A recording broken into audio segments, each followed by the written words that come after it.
রাসূল পাক সাল্লাল্লাহু আলাইহি সাল্লামের সময় মক্কার 13 বছরে নামাজ রোজা হজ জাকাত কিছুই তো আসে নাই।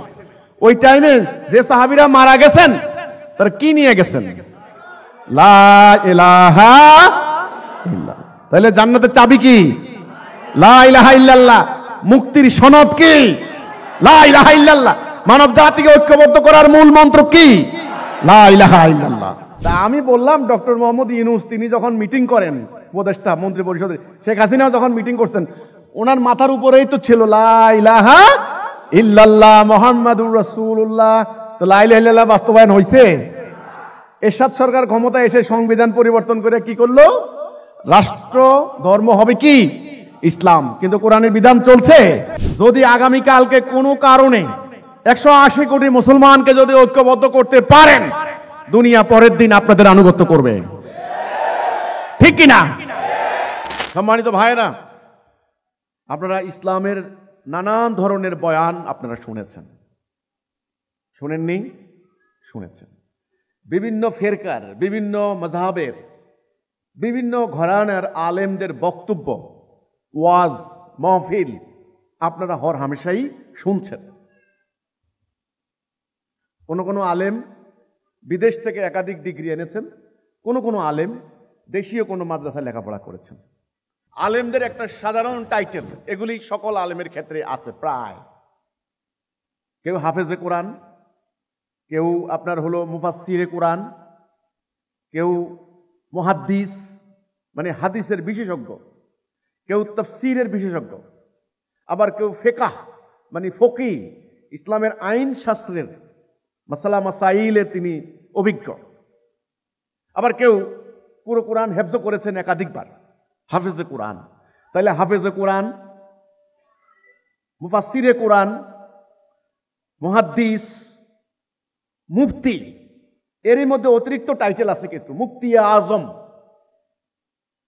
মুফাসসিরে আজম। কথাটা বুঝতে পারতেছি কিনা?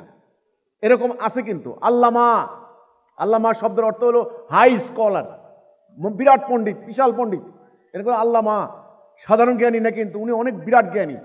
আল্লামা, আন্তর্জাতিক খ্যাতি সম্পন্ন, এই ধরনের বহু কথা, বহু টাইটেল আপনারা এ পর্যন্ত তাদের ওয়াজ মাহফিল শুনেছেন। ইসলাম সম্পর্কে একটা সাধারণ ধারণা, একটা সাধারণ আইডিয়া আপনাদের আছে। তাহলে হিজবুত তাওহীদ কি বলতে চায়? হিজবুত তাওহীদের বক্তব্য কি? অন্যদের সঙ্গে হিজবুত তাওহীদের ডিফারেন্সটা কি? আমাদের কথা কেন শুনবেন? কি কারণে আমাদের কথা শুনতে হবে? প্রথমত, তাদের মতো আমাদের কোনো লেবাস নাই। তাদের লম্বা দাড়ি থাকবে, টুপি থাকবে, পাগড়ি থাকবে, দেখলে মনে হয় এই লোকটা আল্লাহওয়ালা লোক, যেন স্বয়ং আল্লাহ ভগবান বসে আছে এখানে। মানে অনেকটা আল্লাহর চেহারা ওদের মতোই, অনেকটা ভাবখানা এরকম। ব্যাপারটা বুঝতে হবে কিন্তু, এক নাম্বার। দুই নাম্বার, খুব সাধারণ একটা আইডিয়া সমাজের মধ্যে চালু আছে যে যারা মাদ্রাসা লেখাপড়া করেছেন তারাই ইসলামের কথা বলবেন, অন্যরা ইসলাম বুঝে না, বলবে কি আর? যারা মাদ্রাসা লেখাপড়া করেছেন তারাই একমাত্র ইসলামের কথা বলবেন, ইসলামের বয়ান দিবেন, ইসলামের ওয়াজ করবেন, কথা বলবেন। অন্যরা কি কথা বলবে? অন্যরা খালি শুনবে। এই কনসেপ্ট, এই আইডিয়া, এই ধারণার মধ্য দিয়ে আমরা বড় হয়েছি। আমরা কি বড় হই নাই? তাহলে হিজবুত তাওহীদ কি বলতে চায়? অন্যদের সাথে হিজবুত তাওহীদের তফাৎটা কোথায়? এরই মধ্যে আমি নতুনদের উদ্দেশ্যে বলতে চাই, আপনাদের জ্ঞাতার্থে, আপনাদের অবগতির জন্য, বিভিন্ন সোশ্যাল মিডিয়ায় ইতোমধ্যে ওরা, বিশেষ করে যারা ওয়াজ মাহফিল করে সংসার চালায়, ওয়াজ করে টাকা কামাই করে, এই গোষ্ঠীটি, এরা কি করেছে? জঘন্য মিথ্যাচার আমাদের নামে করেছে, আমার নামে করেছে, আমাদের আন্দোলনের নামে করেছে, যেটা আমরা করি নাই, যেটা আমরা বলি না। গতকালকে শুনলাম কিশোরগঞ্জে, মালয়েশিয়া ওনাদের এলাকার কিছু লোক থাকে, সেখানে সোশ্যাল মিডিয়া অপপ্রচার চালিয়েছে। তো ও সেখানে তাদের বিরুদ্ধে কিছু আইনি স্টেপ নিয়েছে। এখন যখন এলাকায় এসেছে, ওরা আবার মানে ওদের ছেলাপেলাদেরকে লাগিয়ে দিয়েছে যে নাহিদ গেছে এলাকায়, ওকে ধরো। তো ওনারা এলাকার মানুষের আমাদের সম্পর্কে জানানোর জন্য তাদের এলাকায় একটা মিটিং করেছেন।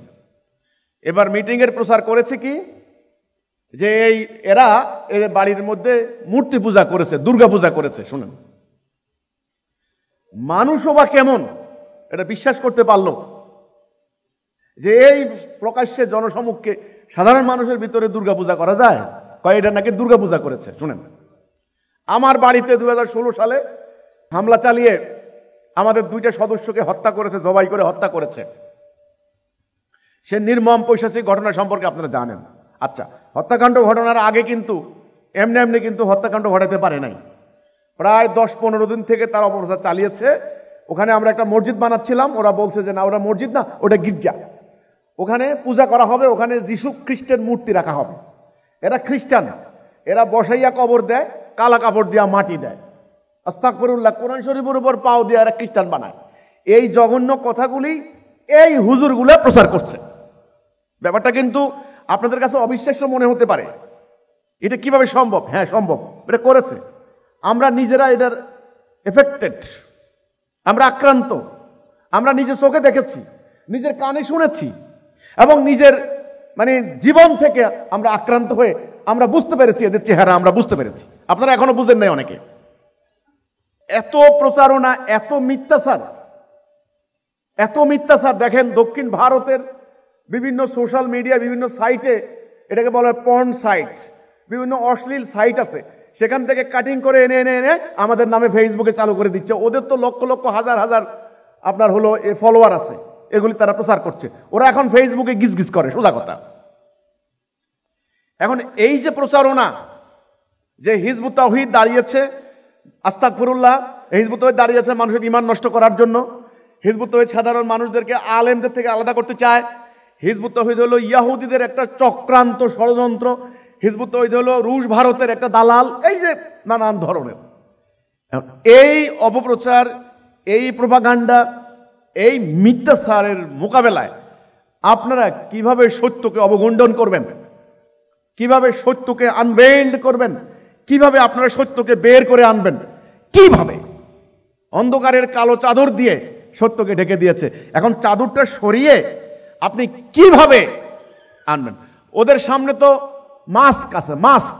ওদেরকে আনমাস্ক কিভাবে করবেন? মাস্ক, যেমন ধরেন আমার ফেসটা আপনি দেখতে পাবেন না, এই যে আমি পত্রিকা দিয়ে ঢেকে রেখেছি, এটা হলো মাস্ক। আপনারা বাইরে থেকে দেখতে পাচ্ছেন, কিন্তু এটা সরাইলে আমার আসল চেহারাটা বেরিয়ে যাবে। এখন ওদের সামনে তো একটা মাস্ক আছে, এই আনমাস্ক কিভাবে করবেন? ওদেরকে কিভাবে ওদের মুখোশ খুলে দিবেন? এটা কিভাবে সম্ভব? এটা একটা বিশাল কাজ, এটা একটা কঠিন দুঃসাধ্য কাজ, এটা ভয়ঙ্কর একটা কাজ, এটা একটা বিপ্লব, এটা রেনেসাঁ।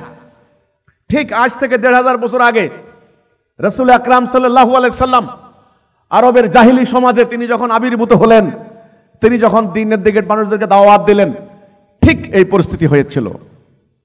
দীর্ঘদিন থেকে মানুষ একটা বিকৃত আদর্শ দ্বারা চলতে চলতে চলতে মানুষের চিন্তা ভাবনা, ধ্যান ধারণা, মানুষের খেয়াল, মানুষের আকীদা, বিশ্বাস এতটাই বিকৃত হয়েছে, এতটাই পথভ্রষ্ট হয়েছে মানুষ, যেটা বিকৃত সেটাকেই মানুষ আসল বলে প্র্যাকটিস করা শুরু করেছিল। আজ থেকে 1500 বছর আগে রাসূল আকরাম সাল্লাল্লাহু আলাইহি সাল্লাম তিনি যখন এসে কলেমা তাওহীদের ঘোষণা দিলেন যে তোমরা যেগুলি করছো এগুলি নয়, এগুলি ভুল।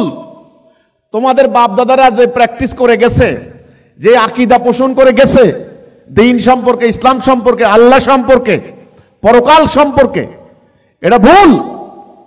তখন তারা কি বলেছিল?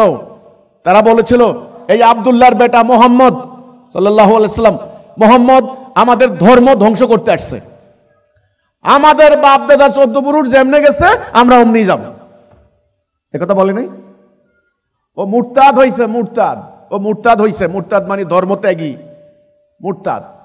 ও পাগল হয়ে গেছে, পাগল হয়ে গেছে, ওরে জিনে পাইছে, এই ধরনের আরো কথাবার্তা। ওর কথার মধ্যে জাদু আছে, জাদু। সে যাকে যে কথা বলে সঙ্গে সঙ্গে সে অন্য কনভার্টেড হয়ে যায়, তার মানে জাদু আছে। এই যে কথাগুলি রাসূলের বিরুদ্ধে বলা হয়েছে, কেন বলেছে? কেন? কারণ, আবার বলছি, কারণ একটা সমাজ যখন শতাব্দীর পর শতাব্দী ধরে একটা বিকৃত জীবন ব্যবস্থা প্র্যাকটিস করতে করতে করতে করতে তাদের মন মগজে, তাদের চিন্তা ভাবনায়, তাদের অস্থি মজ্জায় ওই বিকৃতি এমন ভাবে ঢুকে যায় তারা আর সেখান থেকে বেরিয়ে আসতে চায় না, পারে না। প্রথম কথা। দ্বিতীয় কথা, ওই বিকৃত সমাজ ব্যবস্থার উপরে একটা কায়েমি স্বার্থবাদী গোষ্ঠী তাদের ব্যবসা বাণিজ্যের জন্য একটা সিস্টেম তারা কায়েম করে ফেলে। যখনই আপনি ওই বিকৃত সিস্টেমের উপরে আঘাত করবেন তখন ওই স্বার্থবাদী ব্যবসায়ী গোষ্ঠীটির স্বার্থে আঘাত লাগে। সেটা হয়েছিল আবু জাহেলদের। আবু জাহেলরা ওই সমাজ চালাইতো না, মানুষদেরকে উলঙ্গ হয়ে হজ করতে বাধ্য করত। কিন্তু আল্লাহ রাব্বুল আলামিন ইব্রাহিম আলাইহিস সালামকে দিয়ে হজের সিলসিলা চালু করেছেন কি উলঙ্গ হয়ে হজ করা? এটা কারা করেছে? ওরা করেছে, যেন ওদের কাছ থেকে আপনি পোশাক কিনতে পারেন। আর পোশাকের দাম ধরছে অনেক। এটা একটা ব্যবসা, এটা একটা ব্যবসা ছিল। আমি একটা উদাহরণ দিলাম, আরো অনেক উদাহরণ আছে। অনেক দুনিয়ার অপসংস্কৃতি ওরা চালু করেছে, যেটা আল্লাহ তাআলা বলেননি, আল্লাহ নাজিল করেননি। যাই হোক, আজকে আপনারা আসছেন, আপনাদের আমি শুরুতেই এই কথাটাই বলে শুরু করেছি যে আপনারা যে এই যে ওয়াজ মাহফিলগুলি শুনেন, বিভিন্ন জায়গায় মাহফিল হচ্ছে, আমাদের কথাও তো আপনারা শুনেন। এখন দুইটা ইসলামের মধ্যে ডিফারেন্সটা আপনারা করতে পারবেন কিনা আমি জানি না। প্রথমত, আপনাদেরকে যদি ডিফারেন্স করতে হয় অত্যন্ত নিরপেক্ষ মন নিয়ে এখানে বসতে হবে। এখানে বসতে হবে। আল্লাহ রাব্বুল আলামিনের পুরো কোরআন আপনি পড়ে দেখেন। এখন তো মুশকিল হয়েছে কি, কোরআন শরীফ অনুবাদ কেউ পড়ে না, মুখস্থ করে, কারণ ওই এক হরফে 10 নেকি। এই যে আকীদা তাদেরকে বোঝানো হয়েছে, এখন তারা পুরো কোরআনকে মুখস্থ করেন না, করেন না, অনুবাদ পড়েন না। এর মিনিংটা কি, তাৎপর্য কি, কিছুই না, খালি মুখস্থ করে যাচ্ছেন। যাই হোক, পুরো কোরআনে কিন্তু আল্লাহ তাআলা বারবার বলেছেন, শুনো, দেখো,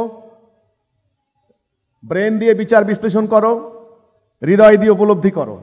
খেয়াল করেন, যেই সম্পর্কে তোমার কোনো জ্ঞান নাই তুমি এর অনুসরণ করো না। পরিষ্কার, সূরা বনে ইসরাইল 36 নম্বর আয়াত।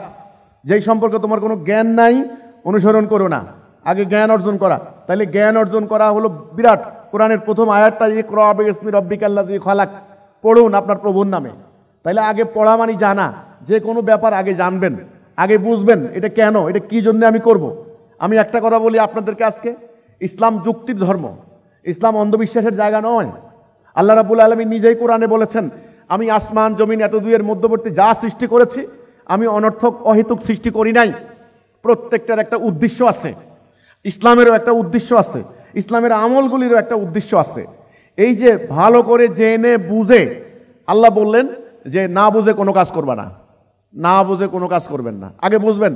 আল্লাহ আপনাকে আক্কেল দিয়েছেন, ব্রেন দিয়েছেন, বুদ্ধি। আক্কেল মানে হলো ব্রেন, বুদ্ধি, জ্ঞান। তাহলে জ্ঞান হাসিল করা হয়, কোনো জ্ঞান হাসিল করা হয় পড়ে, কোনোটা চোখে দেখে, কোনোটা কানে শুনে। আপনি জ্ঞান হাসিল করবেন। আল্লাহ বলছেন আমার দুনিয়া দেখো, দেখলেই কিন্তু আপনি অনেক জ্ঞান পাবেন, আপনার আর পড়া লাগবে না, দেখলে হয়েছে, খালি অনেক জ্ঞান পাবেন। যেমন ধরেন, এই হলের মধ্যে যখন আপনাকে ঢুকানো হলো, এই হল সম্পর্কে আপনি একটা জ্ঞান পাইছেন। আপনি কি হল সম্পর্কে পড়া লাগছে? আপনি কি পড়ছেন যে এরকম সরকারি একটা হল আছে, হলের মধ্যে এই সিস্টেম, কালারগুলা এরকম, এরকম লাইট থাকবে, এরকম এসি থাকবে, মঞ্চ থাকবে, এরকম কোনো বই পাইছেন, কোনো হ্যান্ডবিল পাইছেন? আপনার ঢুকছেন, ঢুকার পরে আরো ঢুকেন, আরো ঘুরেন, 1 ঘন্টা ঘুরার পরে এটা সম্পর্কে আপনার একটা জ্ঞান হয়ে যাবে। তখন আপনাকে যদি বলে যে কেমন দেখলা, তখন আপনি যার যেমন ক্যাপাসিটি, গ্রহণ করার ক্ষমতা, তিনি সেভাবে বর্ণনা করতে পারবেন।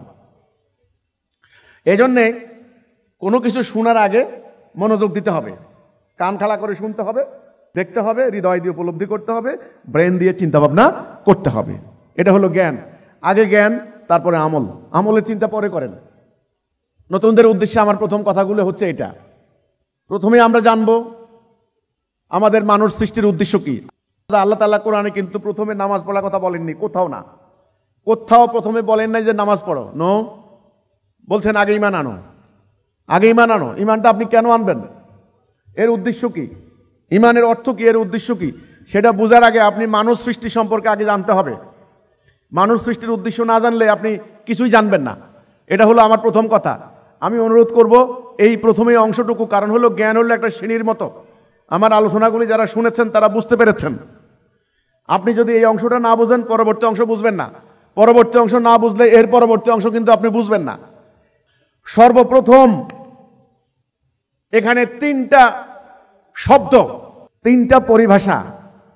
একটা হলো আকীদা, বলেন আকীদা, ঈমান, আমল, আকীদা, ঈমান, আমল। আকীদা সহি না হলে, বলেন, আকীদা সহি না হলে ঈমানের কোনো দাম নাই। ঈমান না থাকলে আমলের কোনো মূল্য নাই। প্রথমে জানবো আকীদা। আকীদা শব্দের অর্থ হচ্ছে সম্যক ধারণা, সামগ্রিক ধারণা, ওভারঅল আইডিয়া। কোন বস্তু হলে সেই বস্তু দেখে বস্তুর উদ্দেশ্য কি এটা জানার নাম আকীদা। যেমন ধরুন, আমার হাতে একটা বস্তু আছে, এটার নাম কি? এর উদ্দেশ্য কি? সময় দেওয়া। এই যে আমি সঠিকভাবে জানলাম এই বস্তু সম্পর্কে, আমার আকীদা পরিষ্কার হয়ে গেল। ওকে, ঠিক আমার সামনে অনেক কিছু আছে। যেমন ধরেন, এই একটা জিনিস আছে, এটা কি? এটা মাইক্রোফোন, এটা দিয়ে শব্দ বড় করে।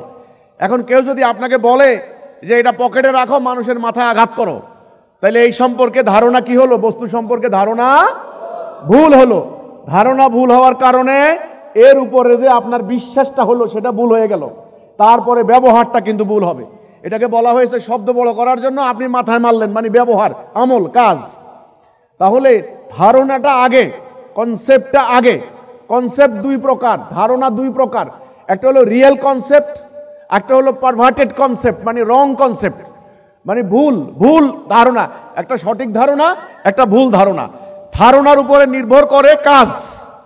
তাহলে আকীদা মানে সঠিক ধারণা। আচ্ছা, প্রত্যেকটা বস্তু সম্পর্কে আপনার সঠিক ধারণা, এটা নাম আকীদা। এবার মানুষের সৃষ্টির উদ্দেশ্য কি, এটা আমাদেরকে প্রথম এই অংশটুকু ভালো করে পরিষ্কার বুঝে ফেলতে হবে। আমি কি করব দুনিয়াতে, আমার সৃষ্টির উদ্দেশ্য কি? আপনি মিলিয়ে দেখেন, দেখবেন একটা গরুর সাথে আপনার কিছু মিল আছে, একটা পশুর সাথে আপনার কিছু মিল আছে, আছে না? যেমন একটা গরু কি করে, খায়। খায় যেহেতু তার ওই যে লাদা সনা বলে আর কি, পেশাব পায়খানা করে। এবং মেয়ে গরু আর কি, মহিলা গরু যেগুলা গাভী জায়গায় বাচ্চা টাচ্চা হয়, একটা পর্যায়ে মারা যায়। তাহলে মানুষের অবস্থা দেখেন, মানুষও খায়, পেশাব পায়খানা করে, একটা পর্যায়ে কি হয়, শেষ মাটির সাথে মিশে যায়। তাহলে পশুর সাথে এখানে মানুষের একটা মিল আছে, এটাকে বলা হয় পাশবিক মিল। কিন্তু মানুষ কি পশু? আমরা যখন পশুর দিকে তাকাই, গরুর দিকে তাকাই, তখন আমাদের কাছে আকীদা পরিষ্কার হয়ে যায় এই গরুটার উদ্দেশ্য কি, গরুটা দুনিয়াতে বানানোর উদ্দেশ্য কি। আল্লাহ রাব্বুল আলামিন গরুকে বানালেন, তার উদ্দেশ্য কি?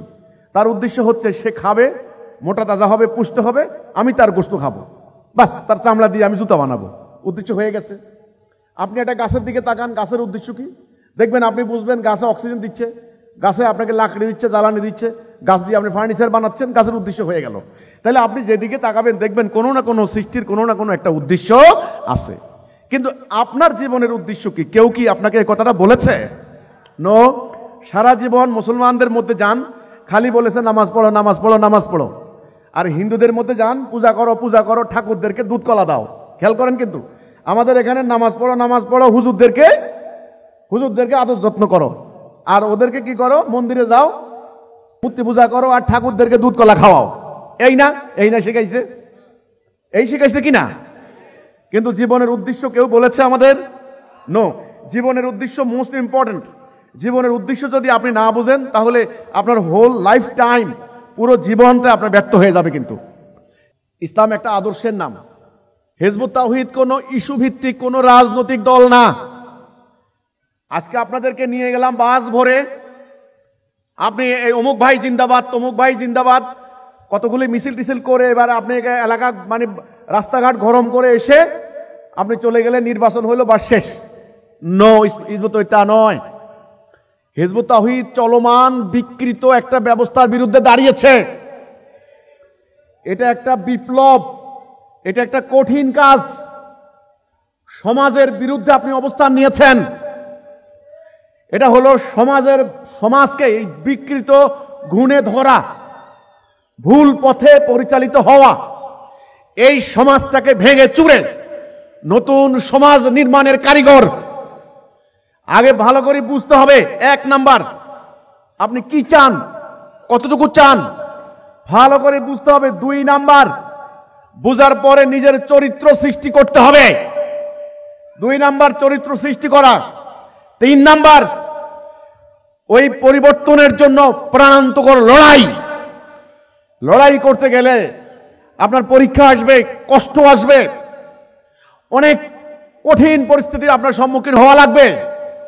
আঘাত করা হবে। এই যে পাবনায় হঠাৎ করে এসে দাও দিয়ে কুপিয়ে লোকগুলার যে কি করেছে, আপনার আহত রক্তাক্ত সমস্ত মানুষের শরীরে যদি দাও দিয়ে কোপ দেয়, হাড্ডি দেখা গিয়েছে, সমস্ত গোস্তগুলো আলাদা হয়ে গিয়েছে ওদের।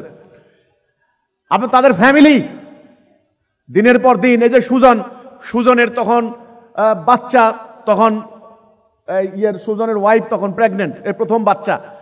সুজন দীর্ঘদিন থেকে আশা আকাঙ্ক্ষা, তাদের বিয়ের প্রায় 11 বছর হয়ে গেছে, কোনো বাচ্চা হয় না। তারা অনেক ট্রিটমেন্ট করেছে, অনেক জায়গায় কোনো বাচ্চা হয় না। শেষ পর্যন্ত আল্লাহ তাআলা সুখবর দিয়ে তাদের বাচ্চা হবে।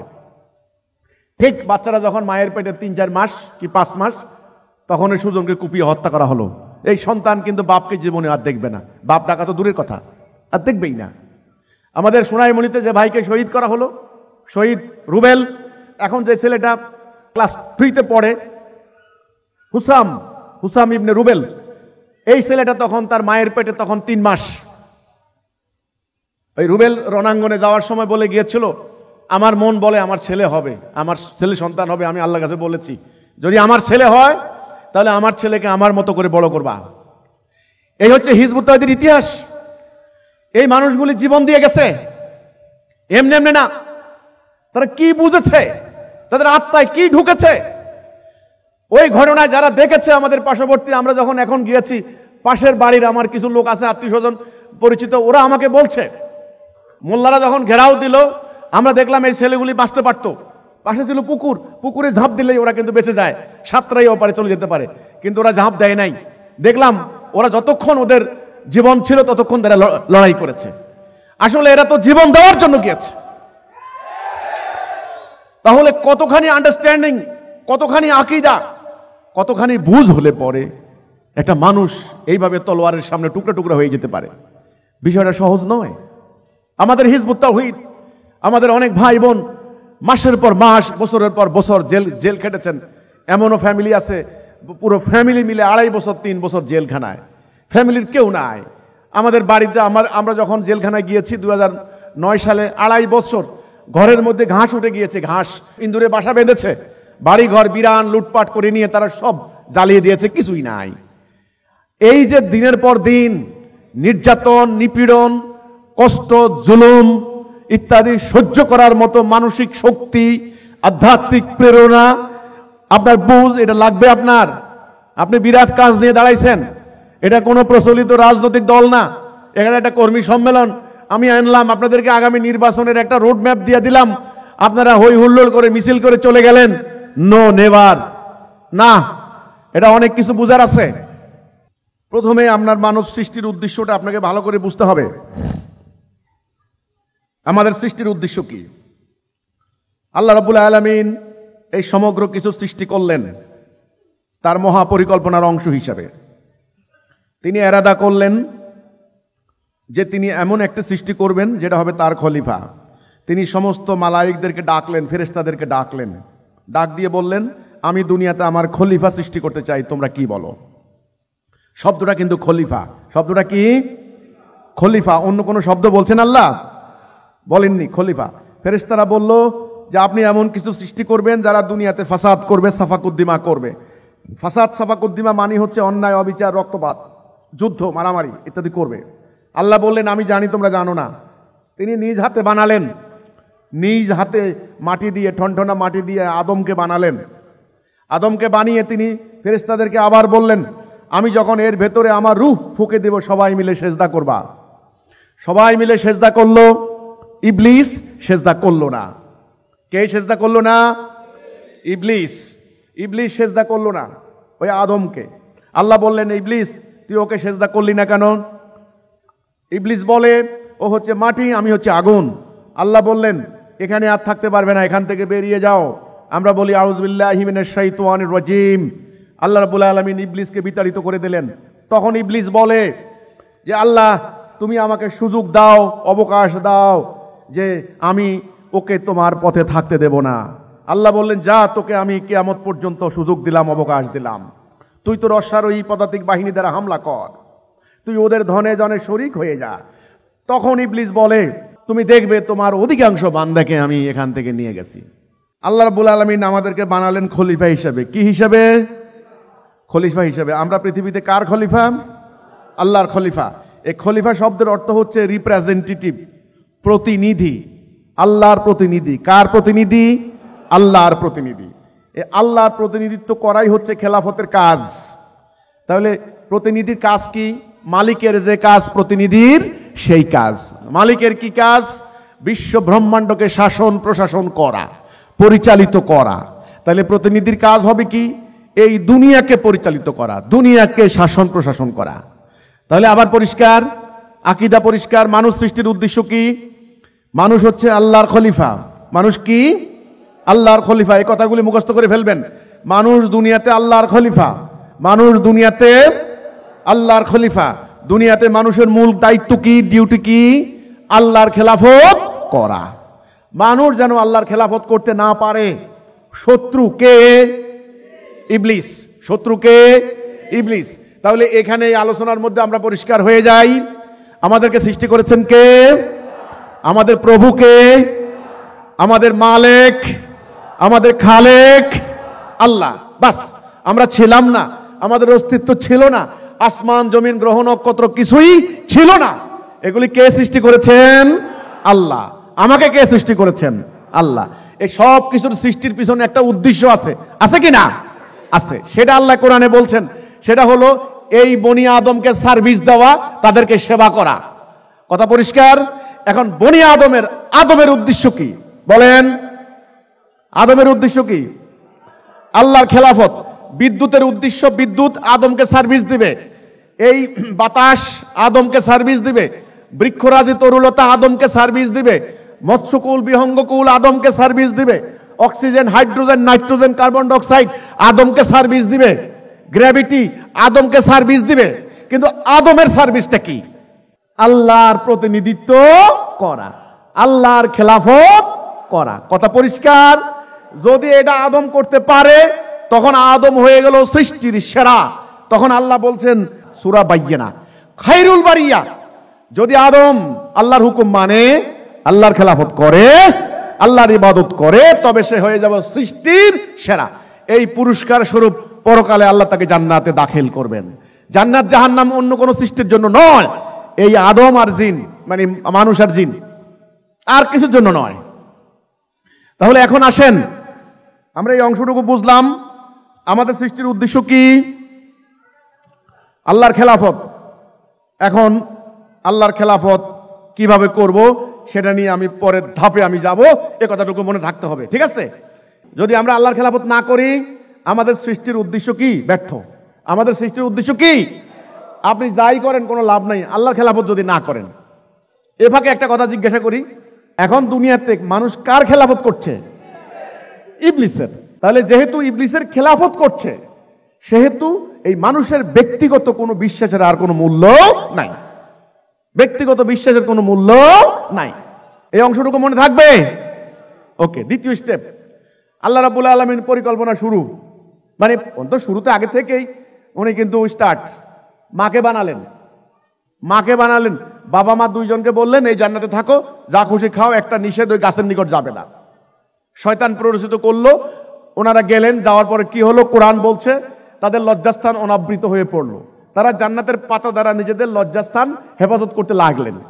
আল্লাহ ডাক দিয়ে বললেন, আদম আমি কি বলি নাই শয়তানের আনুগত্য করবে না, ও তোমাদের প্রকাশ্য শত্রু? তখন বাবা আদম তওবা করলেন, রব্বানা যালামনা আনফুসানা ওয়া ইল্লাম তাগফির লানা ওয়া তারহামনা লানাকুনান্না মিনাল খাসিরিন। আল্লাহ আমরা জুলুম করেছি নিজেদের উপরে, আল্লাহ আমাদেরকে মাফ করে দাও, তা না হলে আমরা ধ্বংস হয়ে যাব। এখানে বাবা আদম আর ইবলিসের মধ্যে পার্থক্য বুঝতে পারছেন তো নাকি?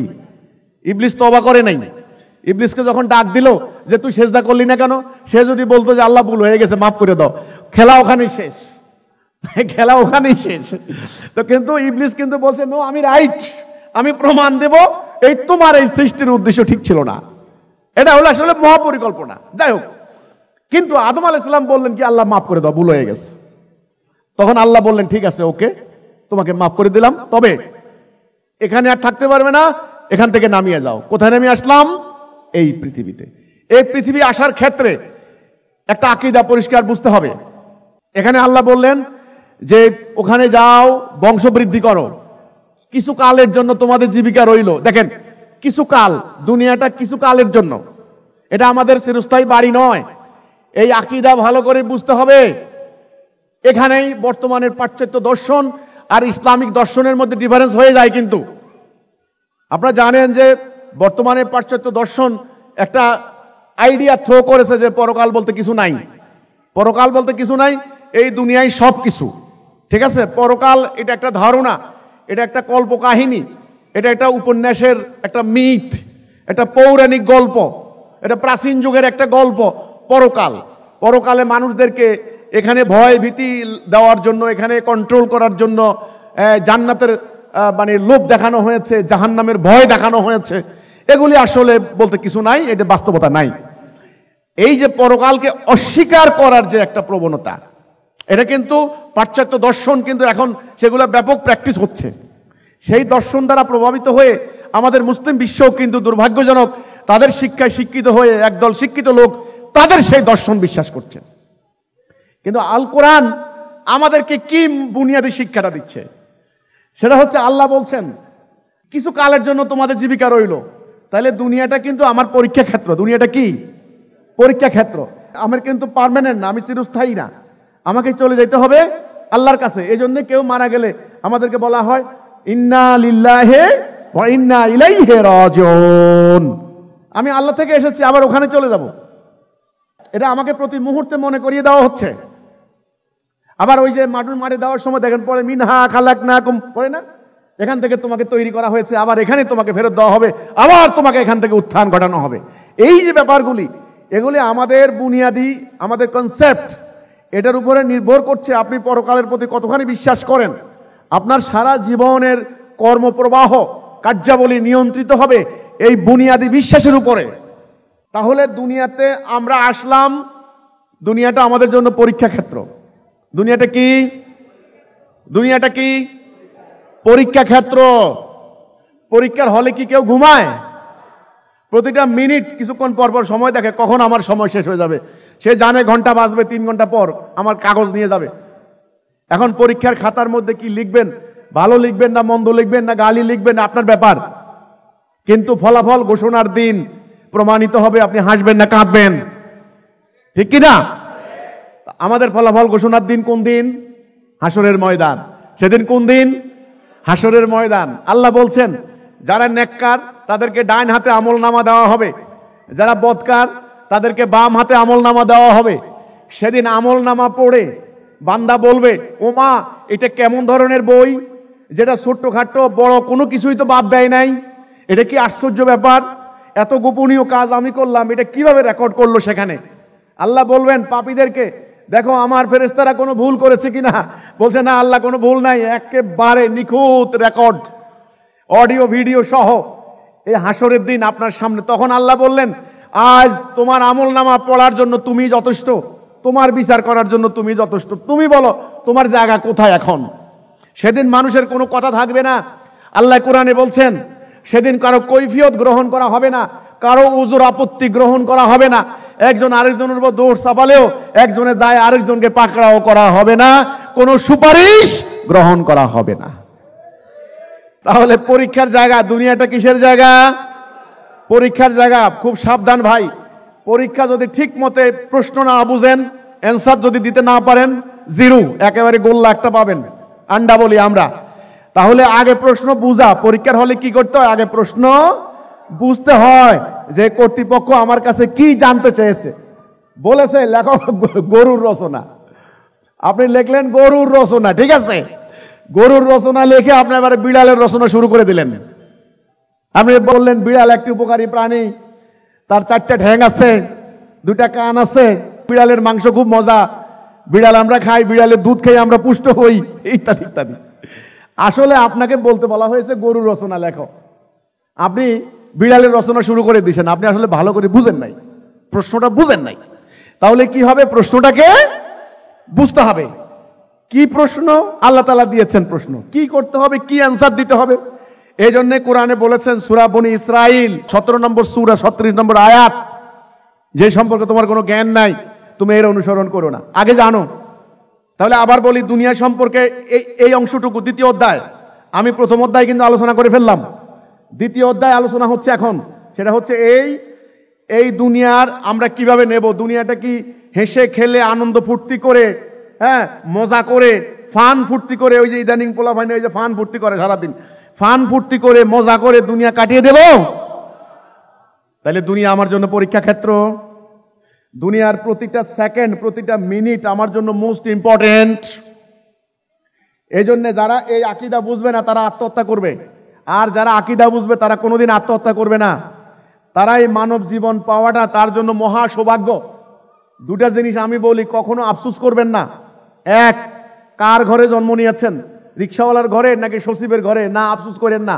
যার ঘরে জন্ম নেন কোনো ব্যাপার না। আপনার বাবা একজন রিক্সাওয়ালা, আপনার বাবা একজন মুসি মেতর, নো, বাবাকে আপনি বাবা হিসেবে, কারণ ওনার থেকে আপনি আসছেন।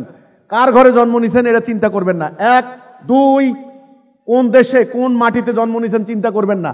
এখন আপনি যদি বলেন শালা কেন যে বাংলাদেশে জন্ম নিলাম, আজকে যদি অস্ট্রেলিয়া জন্ম নিতাম আজকে আমার মাথা পিছু আয় হইতো $10,000, আর এখন মাথা পিছু ঋণ হচ্ছে 2 লাখ টাকা। আমি যে কেন বাংলাদেশে জন্ম নিলাম, আল্লাহ আমারে কোথাও কি লেগে পাঠাইলা না। এই দুইটা জায়গায় আফসোস করবেন না। এক, কোন জায়গায় জন্ম নিলাম, কার ঘরে জন্ম নিলাম, নো, এটা আপনার হাত ছিল না। বরং আপনার কর্ম, আপনার আমল, আপনার লক্ষ্য আপনার অবস্থানটাকে পরিবর্তন করে দিবে। কার ঘরে জন্ম নিছেন সেটার উপরে জান্নাত জাহান্নাম নির্ভর করবে না। বহু রাজার সন্তান, রাজরানী, রাজকন্যা জাহান্নাম যাবে, আর বহু দাসের সন্তান, দাসেরই কন্যা জান্নাতের অসীম নিয়ামত রাজি ভোগ করবে।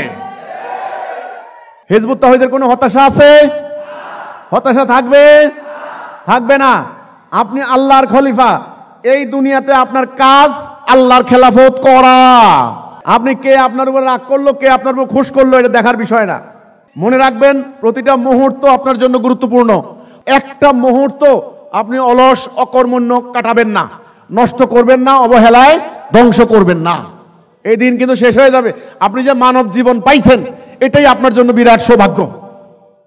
কথা ক্লিয়ার? তাহলে দ্বিতীয় অধ্যায় শেষ, এবার আমি ঢুকলাম তৃতীয় অধ্যায়। আল্লাহ বললেন, আদম তুমি চিন্তা করো না, আমি হেদায়া দেব।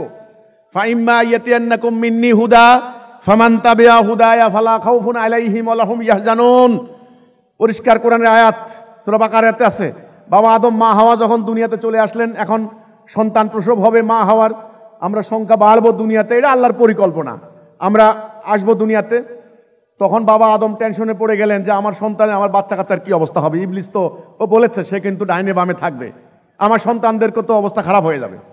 তখন আল্লাহ বললেন, আদম তুমি চিন্তা করো না, তুমি ভয় পাইও না, তুমি টেনশন করো না, আমি হেদায়া দেব। কি দেব? হেদায়া। এই শব্দটা মোস্ট ইম্পর্টেন্ট, এটা কোরআনের শব্দ, কোরআনিক ওয়ার্ড, এটা মোস্ট ইম্পর্টেন্ট। হেদায়া। আমরা সবাই আল্লাহর কাছে দোয়া করি, ইহদিনাস সিরাতাল মুস্তাকিম, আল্লাহ আমাদেরকে সিরাতুল মুস্তাকিমে হেদায়া দাও। হেদায়া আল্লাহ তাআলা বলেছেন অন্য ধর্মের লোকদের জন্য দোয়া করতে, ওয়া আলাইকুম ইয়াহদিকুমুল্লাহ, আল্লাহ তোমাকে হেদায়া দিক। হেদায়া দোয়া করে না? Hedaya most important. আল্লাহ কি দিবেন? হেদায়া। কার সাথে ওয়াদা করেছেন? বাবা আদমের সাথে ওয়াদা করেছেন আমি হেদায়া দেব। তোমার সন্তানদের মধ্যে যারা এই হেদায়ার মধ্যে থাকবে তাদের কোনো ভয় নাই, তাদের কোনো চিন্তা নাই। কিসের ভয়, কিসের চিন্তা বলেন তো দেখি? কিসের ভয়? ওই যে ফাসাদ সাফাকুদ্দিমা, ইবলিস কি করাবে? ফাসাদ সাফাকুদ্দিমা করাবে, মানে অন্যায়, অবিচার, অশান্তি আদম সন্তানদের মধ্যে লাগিয়ে দেবে। ভাইয়ে ভাইয়ে মারামারি, খুনাখুনি লাগিয়ে দেবে। লাগায় নাই? হাবিল কাবিলের ঘটনা জানেন কিনা? ইবলিস কি করবে? আদম সন্তানের মধ্যে কি করবে? মারামারি, হানাহানি, খুনাখুনি, যুদ্ধ, রক্তপাত লাগিয়ে দেবে। এটা যেন না হয়, আল্লাহ কি দিবেন? হেদায়া। কি দিবেন? হেদায়া। এই কথাটা মনে রাখতে হবে। হেদায়া, আল্লাহ দিবেন হেদায়া। হেদায়া শব্দের অর্থ হলো সঠিক পথ, সঠিক পথ নির্দেশনা। পথ কিন্তু দুই প্রকার। পথ কয় প্রকার? দুই প্রকার। আমরা কিন্তু শুরুতে আলোচনায় বলেছিলাম, আল্লাহ যখন সৃষ্টি করলেন খলিফা হিসেবে, তখন সবাইকে সেজদা করতে বলল, সবাই সেজদা করলো, ইবলিস সেজদা করলো না। সেজদা না করে সে বেরিয়ে গেল, আল্লাহ তাকে বের করে দিলেন। এই যে ইবলিসের একটা পথ হয়ে গেল। খেয়াল করেন, কিন্তু আমরা মধ্যখানে দুনিয়াতে আদম সন্তান, আমাদের সামনের রাস্তা কিন্তু দুইটা। এই হাতের নাম ডাইন হাত, এই হাতের নাম বাম হাত। ডাইন বাম, সত্য মিথ্যা, ন্যায় অন্যায়, আল্লাহর হুকুম ইবলিসের হুকুম, হেদায়া দলালা। আমলও কিন্তু দুই প্রকার, আমলে সালে আমলে সাইয়া। খেয়াল করেন, মানুষও দুই প্রকার, মোমেন কাফের। রাস্তার পরিণতি দুইটা, জান্নাত জাহান্নাম। সার্কামস্ট্যান্স কিন্তু দুইটা, শান্তি অশান্তি। আপনি মধ্যখানে, এখন আপনি কোন দিকে যাবেন, আপ টু ইউ। এই সিদ্ধান্তের উপর নির্ভর করবে আপনি কি জান্নাতে যাবেন নাকি জাহান্নামে যাবেন। আপনি ধরেন ঢাকা থেকে চট্টগ্রাম যাওয়ার উদ্দেশ্যে রওনা দিচ্ছেন, ওই যে কাশপুর ব্রিজ থেকে নামার পরে দেখবেন একটা রাস্তা এদিকে গেছে, একটা রাস্তা এদিকে গেছে, রাস্তা কিন্তু দুইটা। কোন দিকে যাবেন এটা আপনার সিদ্ধান্ত, ফলাফল আপনি কিন্তু ভোগ করবেন। এখন আপনি মনে মনে এরাদা করছেন আমি চট্টগ্রাম বন্দরে যাব, তাহলে আপনাকে অবশ্যই এই রোড ধরতে হবে। আর যদি আপনি ওই দিকে রওনা দেন, জীবনেও চট্টগ্রাম বন্দর পৌঁছতে পারবেন না। ওইদিকে হলো সিলেটের পাহাড়, ওইদিকে তো রাস্তাই হলো অন্য রাস্তা। তাহলে আপনি গন্তব্যে পৌঁছার জন্য, লক্ষ্যে পৌঁছার জন্য আপনাকে লাগবে সঠিক পথ। এই লাইনটা আমার সাথে সাথে বলেন। লক্ষ্যে পৌঁছার জন্য দরকার হচ্ছে সঠিক পথ। লক্ষ্যে পৌঁছার জন্য দরকার হচ্ছে সঠিক পথ। পথ যদি ভুল হয় গন্তব্যে পৌঁছতে পারবেন না। এখন আমি প্রশ্ন করব, পুরো মানব জাতির গন্তব্য কোথায়? মানুষ যাইতে চায় কোথায়? চায়। সকল হিন্দুদেরকে প্রশ্ন করেন যে দাদা বাবুরা আপনারা কোথায় যাবেন গো? স্বর্গে যাব। দেখেন, সমস্ত খ্রিস্টানদেরকে প্রশ্ন করেন আপনারা কোথায় যাবেন? হেভেনে যাব, স্বর্গে যাব। ইহুদিদেরকে প্রশ্ন করেন কোথায় যাবে? স্বর্গে যাবে। মুসলমানরা কোনো কথাই নাই, মরার দেরি, স্বর্গে যেতে দেরি নাই। তো সবাই কোথায় যাইতে চায়? স্বর্গে, মানে জান্নাতে, হেভেনে। এখন জান্নাতে যেতে হলে সঠিক পথ লাগবে না? সবাই যাইতে চায় চট্টগ্রাম, ভালো কথা, রাস্তা তো লাগবে সঠিক পথ। এই সঠিক পথের নাম কি? হেদায়া। আজকে দুনিয়াতে হেদায়া নাই। কি নাই? হেদায়া নাই। দাড়ি আছে, টুপি আছে, পাগড়ি আছে, মাওলানা মৌলবী আছেন, মসজিদ আছে, মাদ্রাসা আছে, লক্ষ লক্ষ আলেম ওলামা, অন্য ধর্মের পণ্ডিত, প্রতিনিয়ত বিভিন্ন ধর্মের উপাসনা হচ্ছে, প্রার্থনা হচ্ছে, বাইবেল পাঠ করা হচ্ছে, ত্রিপিটক পাঠ করা হচ্ছে, কোরআন শরীফ মুখস্থ করা হচ্ছে, তসবিহ জপকানো হচ্ছে, কিন্তু কি নাই? কি নাই? পথ ভুল। এই কথাখানা নবী করিম সাল্লাল্লাহু আলাইহি সাল্লাম বলে গেছেন, সময় আসবে, সময় আসবে ইসলাম শুধু নাম থাকবে, কোরআন শুধু অক্ষর থাকবে। কথা খেয়াল করেন, কোরআন অক্ষর আছে খালি, কোরআনের কোনো বাস্তবায়ন আছে? অক্ষর থাকবে। মসজিদগুলি হবে লোকে লোকারণ্য, সেখানে কি থাকবে না? হেদায়া থাকবে না। খুব ভয়ঙ্কর কথা। রাসূল বলেন না যে মসজিদ থাকবে না, নো, বলছেন মসজিদ থাকবে তো নাই, কেবল লোকে লোকারণ্য। মাসাজিদুহুমা মিরাতু হিয়া খারাবু মিনাল হুদা। হাদিসখানা এরকম, মানে ইমারত, জাকজমকপূর্ণ মসজিদ, কি থাকবে না? হেদায়া থাকবে না। খুব মারাত্মক, খুব ভয়ঙ্কর কথা। একটা ফ্যান ধরেন, ফ্যানের ভিতরে আপনার হলো কয়েল আছে, বডি আছে, পাঙ্খা আছে, তার আছে, সব আছে, কারেন্ট নাই। তো কি হবে এটা দিয়ে? হেদায়া নাই। কি নাই? এই মহা গুরুত্বপূর্ণ জিনিস আল্লাহ রাব্বুল আলামিন আপনাদেরকে দান করেছেন। প্রতি ওয়াক্ত নামাজে মুসল্লিরা দোয়া করেন, ইহদিনাস সিরাতাল মুস্তাকিম, আল্লাহ আমাদেরকে সিরাতুল মুস্তাকিমে হেদায়া দাও, আল্লাহ আমাদেরকে হেদায়া দাও। সেই হেদায়াটা কি সেটা চিন্তা হবে তো নাকি? সেই হেদায়ার বার্তা নিয়ে যখন আপনার সামনে যাওয়া হয়, তখন আপনি অহংকারে আপ্লুত হয়ে যান। আপনি বলেন, এই তুই কি বুঝস? কথা তো এমন ছিল না। আল্লাহ বলছেন শুনো। সে কে দেখবা না, সে কি বলে শুনো, মনোযোগ দিয়ে কথা শুনো। যদি উত্তম হয় তবে গ্রহণ করো। তোমাকে কান দেওয়া হয়েছে শোনার জন্য। মানুষের ঈমান যখন ধর্মগুরুদের কাছে আটকে গেছে, তখন আল্লাহ রাব্বুল আলামিন তাদের হৃদয় থেকে ঈমান তুলে নিয়ে গেছে। আল্লাহ বললেন, ওরা আমাকে বাদ দিয়ে ওরা ধর্মগুরুদেরকে প্রভু বলে মেনে নিয়েছে, এই জন্য আল্লাহ ওদের হৃদয় থেকে ঈমান তুলে নিয়ে গেছে। এখন তারা আর সত্য মিথ্যা বোঝে না। এজন্য মহা গুরুত্বপূর্ণ জিনিস আলোচনার তৃতীয় অধ্যায়, হেদায়া। এই হেদায়া আলহামদুলিল্লাহ, আল্লাহ শুকর, আল্লাহ হিজবুত তাওহীদকে দান করেছেন হেদায়া। ইবলিস চ্যালেঞ্জ দিয়েছিল সিরাতাল মুস্তাকিম, আল্লাহ দেওয়া পথের ডাইনে বামে সামনে উঁত পেতে বসে থাকবে। ইবলিস কিন্তু এটা বলেছিল। আর বান্দার কাজ হচ্ছে সব সময় সিরাতুল মুস্তাকিমের পথ ধরে চলা, নাকি? এখন দেখা যাবে ইবলিস বিজয়ী হবে নাকি আল্লাহ বিজয়ী হবে, মানে আপনি বিজয় হবেন না ইবলিস বিজয়ী হবে, এখন দেখা যাবে। তাহলে আমার সামনে এখন রাস্তা কয়টা? দুইটা, হেদায়া দলালা। এই রাস্তার শেষ মাথা জান্নাত, এই রাস্তার শেষ মাথা জাহান্নাম। পরিষ্কার হলো কিনা? আমি মধ্যখানে ইচ্ছা, আমি যদি ইচ্ছাই না দেয় আমাকে ইচ্ছা শক্তি, পরীক্ষা কিসের? তখন আমি ইচ্ছা করলে এদিকেও যেতে পারি এদিকেও যেতে পারি। এখন আমরা বলেন তো দেখি, আমরা এখন কোন দিকে যাব, কোন দিকে যাওয়া উচিত আমাদের?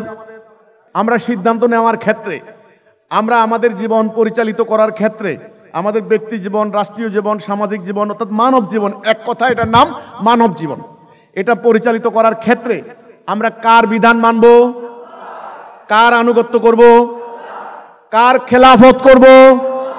এই যে সিদ্ধান্তটা আপনি নিলেন, এটা আগে কিন্তু আমল বাই পরে, আগে সিদ্ধান্ত, আগে ডিসিশন।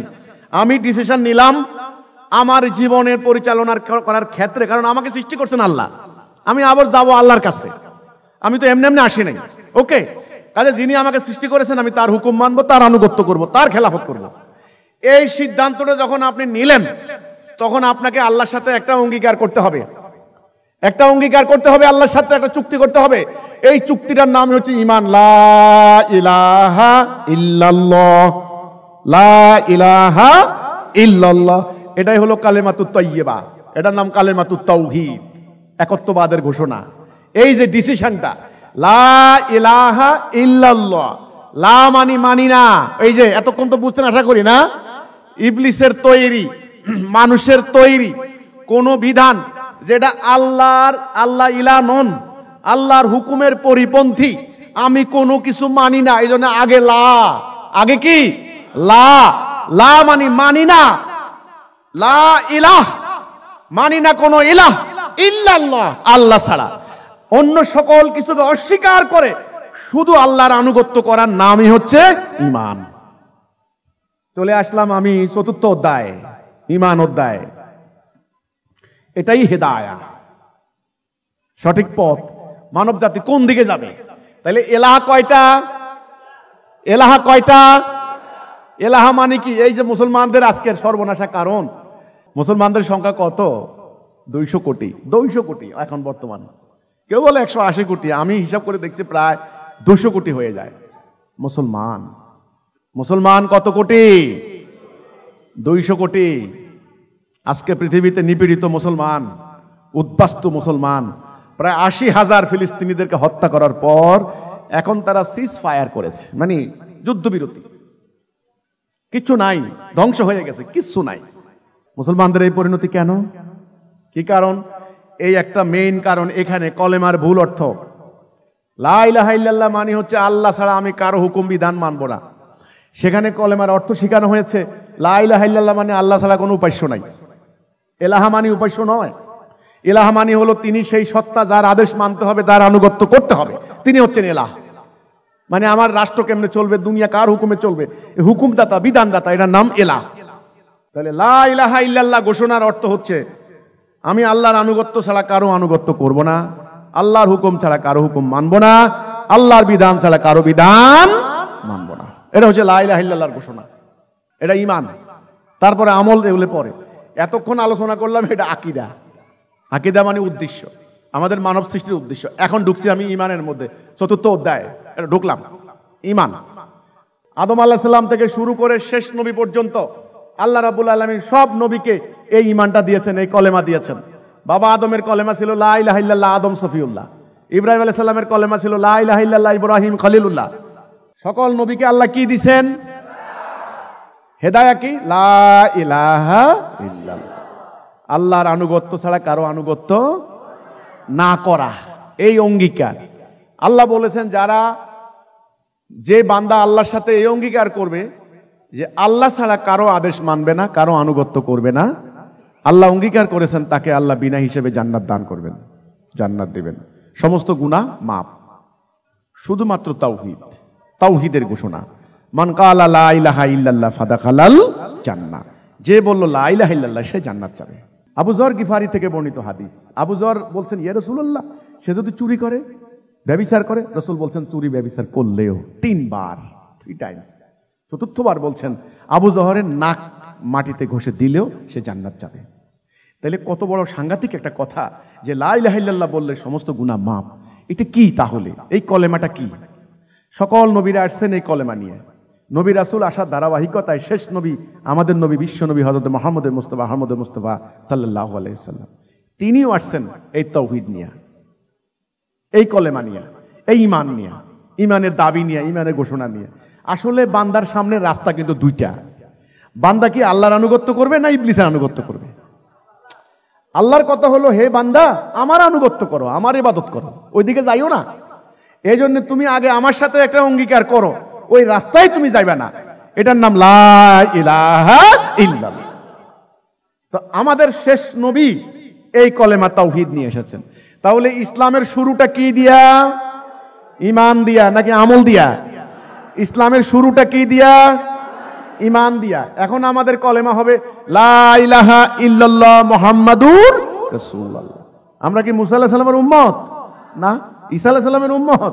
না, আমরা মুহাম্মদুর রাসূলুল্লাহর উম্মত। কাজে আমাদের কলেমা হবে লা ইলাহা ইল্লাল্লাহ মুহাম্মাদুর রাসূলুল্লাহ। এটা আগে, আমল পরে। আবার একটু রিপিট করছি, মানুষ কার খলিফা? আল্লাহর খলিফা। পৃথিবীতে মানুষের মূল কাজ কি? আল্লাহর খেলাফত করা। ওকে, এটা হলো আমাদের মূল ইবাদত। আমরা যেন আল্লাহর খেলাফত করতে না পারি, শত্রুকে ইবলিস। এখন দুনিয়াতে আমাদের সামনে রাস্তা কয়টা? 2টা, ডাইন রাস্তা, বাম রাস্তা। ডাইন রাস্তার নাম কি? হেদায়া। হেদায়া কে পাঠিয়েছেন? আল্লাহ। আর দলালা কে তৈরি করবে? ইবলিস। আমরা যদি জান্নাতে যেতে চাই, লক্ষ্য অর্জন করতে চাই, গন্তব্যে পৌঁছাইতে চাই, তাহলে আমাদেরকে সঠিক পথে উঠতে হবে। সেই সঠিক পথের নাম কি? তাওহীদ, লা ইলাহা ইল্লাল্লাহ। আমাদের নবীর নাম মুহাম্মাদুর রাসূলুল্লাহ। এই হচ্ছে সিদ্ধান্ত, এটার নাম সিদ্ধান্ত। তাহলে আমরা সিদ্ধান্ত নিয়ে নিলাম, কার হুকুম মানবো, কার বিধান মানবো, ডিসিশন নিলাম না। এইবার আল্লাহ রাব্বুল আলামিন একে একে একে একে একে একে একে হুকুম পাঠানো শুরু করলেন। এই হুকুমের সমষ্টি হলো আল কোরআন। নবী করিম সাল্লাল্লাহু আলাইহি সাল্লাম কি আগে আরব জাতির সামনে কোরআনটা দিয়ে দিয়েছেন নাকি? তিনি তাদের সামনে আগে একটা দাবি করেছেন যে তোমরা বলো আগে কার হুকুম মানবা, আল্লাহর হুকুম মানবা নাকি এই যে সমাজের আবু জাহেলদের হুকুম মানবা, কার হুকুম মানবা? এই কথার উপরে মানুষ 2 ভাগ হয়ে গেছে। কথাটা বুঝছেন কিনা? এক ভাগ হয়ে গেছে মোমেন, আরেক ভাগ হয়েছে কাফের। মোমেনরা কে হলেন? হযরত আলী, হযরত আবু বকর, হযরত ওমর, হযরত তালহা, হযরত জুবায়ের, আম্মা খাদিজা, আম্মা আয়েশা, এই যে সাহাবী রাদিয়াল্লাহু আজমাইন, এনারা নবীর নেতৃত্বে এক দল হয়ে গেলেন ডান দিকে মোমেন। আর আবু জাহেল, উতবা, সায়েবা এরা হয়ে গেল বাম দিকে কাফের, আবু সুফিয়ানের নেতৃত্বে। 2টা দল হয়ে গেল। তাহলে মানুষ 2 ভাগ। মানুষ কয় ভাগ? এই মানুষকে ভাগ করে কি দিয়া? তাইলে ভালো খারাপ, শিরিক কুফর, মোমেন কাফের আলাদা করে কি দিয়া? ঈমান, তাওহীদ। যারা তাওহীদে থাকবে তারা মোমেন, যারা তাওহীদে থাকবে না তারা কাফের। অনেক হিজবুত তাওহীদ নতুন যোগদান করে আমাদেরকে বলে, ভাই আমরা অন্যদের পিছনে নামাজ পড়তে পারবো না কেন? আমরা বলছি, যেই কারণে আপনি মূর্তি পূজা করতে পারবেন না, একই কারণে অন্যদের পিছনে নামাজ পড়তে পারবেন না। কারণ আপনি ঈমান এনেছেন, তারা ঈমান আনে নাই। তারা এখন বাম দিকে দালালাতে আছে এখনো পর্যন্ত। আল্লাহ রাব্বুল আলামিন এই পথ আপনাদেরকে পাঠিয়েছেন। আচ্ছা, এখন নবী করিম সাল্লাল্লাহু আলাইহি সাল্লাম যখন ওই সমাজের মানুষদেরকে সামনে আগে কি পুরো কোরআন শরীফ দিয়ে দিয়েছেন নাকি? না, আগে বলছেন তোমরা বলো লা ইলাহা ইল্লাল্লাহ, আমরা আল্লাহর বিধান ছাড়া কারো বিধান মানি না, এবং আপনি আল্লাহর নবী, আপনার আনুগত্য করব। বাস, এটা ছিল না প্রথমে? মক্কা 13 বছর খালি এইটুকু ছিল না? ওই টাইমে কোনো মানুষ মারা গেলে সে কি জান্নাত গেছে না জাহান্নাম গেছে? কি দিয়া? নামাজ তো পড়তে পারে না, নামাজ তো আসেই নাই, রোজা তো আসেই নাই, হজ তো আসেই নাই। এখন যে আপনাদের কাছে বলা হলো নামাজ বেহেশতের চাবি, তাহলে ওই লোকগুলা তো চাবি নিতে পারলো না, ঢুকবো কেমনে জান্নাতে? রাসূল পাক সাল্লাল্লাহু আলাইহি সাল্লামের সময় মক্কার 13 বছরে নামাজ, রোজা, হজ, যাকাত কিছুই তো আসে নাই। ওই টাইমে যে সাহাবীরা মারা গেছেন তার কি নিয়ে গেছেন? লা ইলাহা ইল্লাল্লাহ। তাহলে জান্নাতের চাবি কি?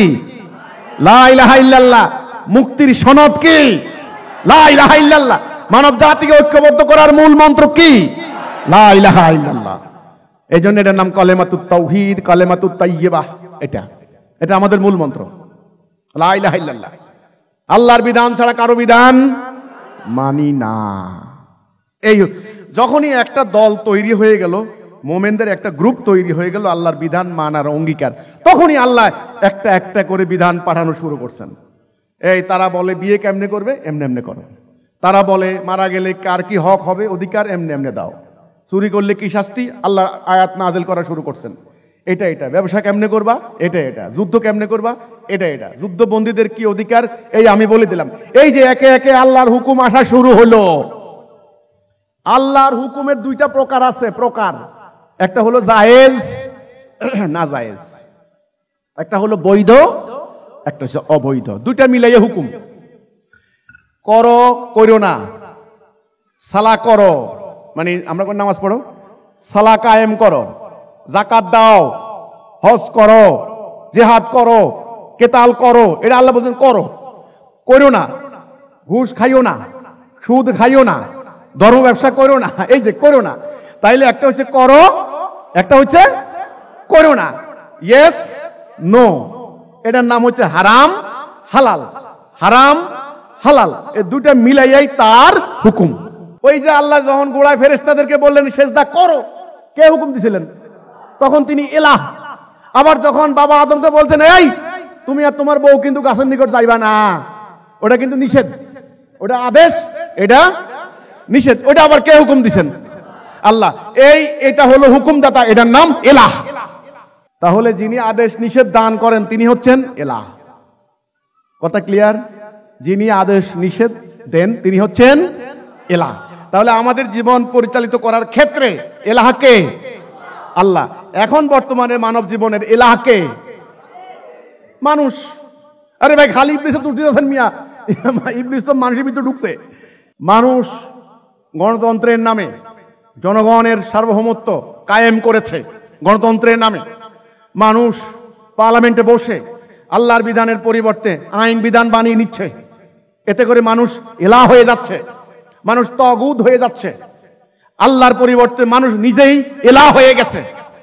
পুরো মানব জাতি মানুষের তৈরি ওই বিধানের আনুগত্য করছে। এমন ভাবে জটলা পাকাইছে রে ভাই, এই সুতার গিট্টু খুলতে খুলতে আমার জীবন শেষ। এটাই বুঝে না, কেমনে বুঝবে? এসব আলোচনা তো কোথাও হয় না, করে নাকি?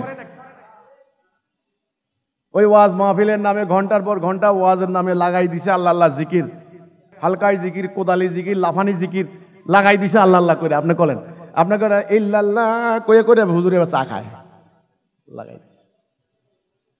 সেদিন এক বক্তা, উনি লক্ষ লক্ষ মাহফিলে মানুষের জিজ্ঞাসা করতেছে, পার্লামেন্টে দেখতে চাই কলেমার পতাকা, চাই কি চাই না? লোকেরা বলে চাই। ভালো, এটা বুঝাই যাচ্ছে কারে ভোট দিবার লাগে কইতাছে। তা আমি বললাম ডক্টর মোহাম্মদ ইউনূস তিনি যখন মিটিং করেন, উপদেষ্টা মন্ত্রী পরিষদে, শেখ হাসিনাও যখন মিটিং করছেন, ওনার মাথার উপরেই তো ছিল লা ইলাহা ইল্লাল্লাহ মুহাম্মাদুর রাসূলুল্লাহ।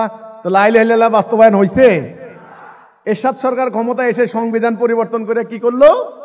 রাষ্ট্র ধর্ম হবে কি? ইসলাম। কিন্তু কোরআনের বিধান চলছে। তো এই প্রতারণা করে কি লাভ? ইমাম বুখারী রহমতুল্লাহ আলাইহি উনি কিন্তু প্রথম হাদিসটাই আনছেন এটা, ইন্নামাল আমালু বিন্নিয়াহ। কি সাংঘাতিক কথা! সমস্ত আমাল কিসের উপরে? নিয়তের উপরে। সাবধান, বি কেয়ারফুল। এই জন্য দেখবেন হজের ফরজ কয়টা? 3টা। আমি এক জায়গায় পাইছি 2টা, যাও 3টা। 1 নম্বরে নিয়ত, মানে হলো বাঁধা, ইহরাম বাঁধা বলে, অনেক কিছু হারাম হয়ে যায়, আসলে নিয়ত 1 নাম্বার, খেয়াল করেন। 2 নম্বরে হলো ওই যে কাবা তওয়াফ করা। 3 নম্বরে হলো আরাফাতের ময়দানে একত্রিত। 3টা।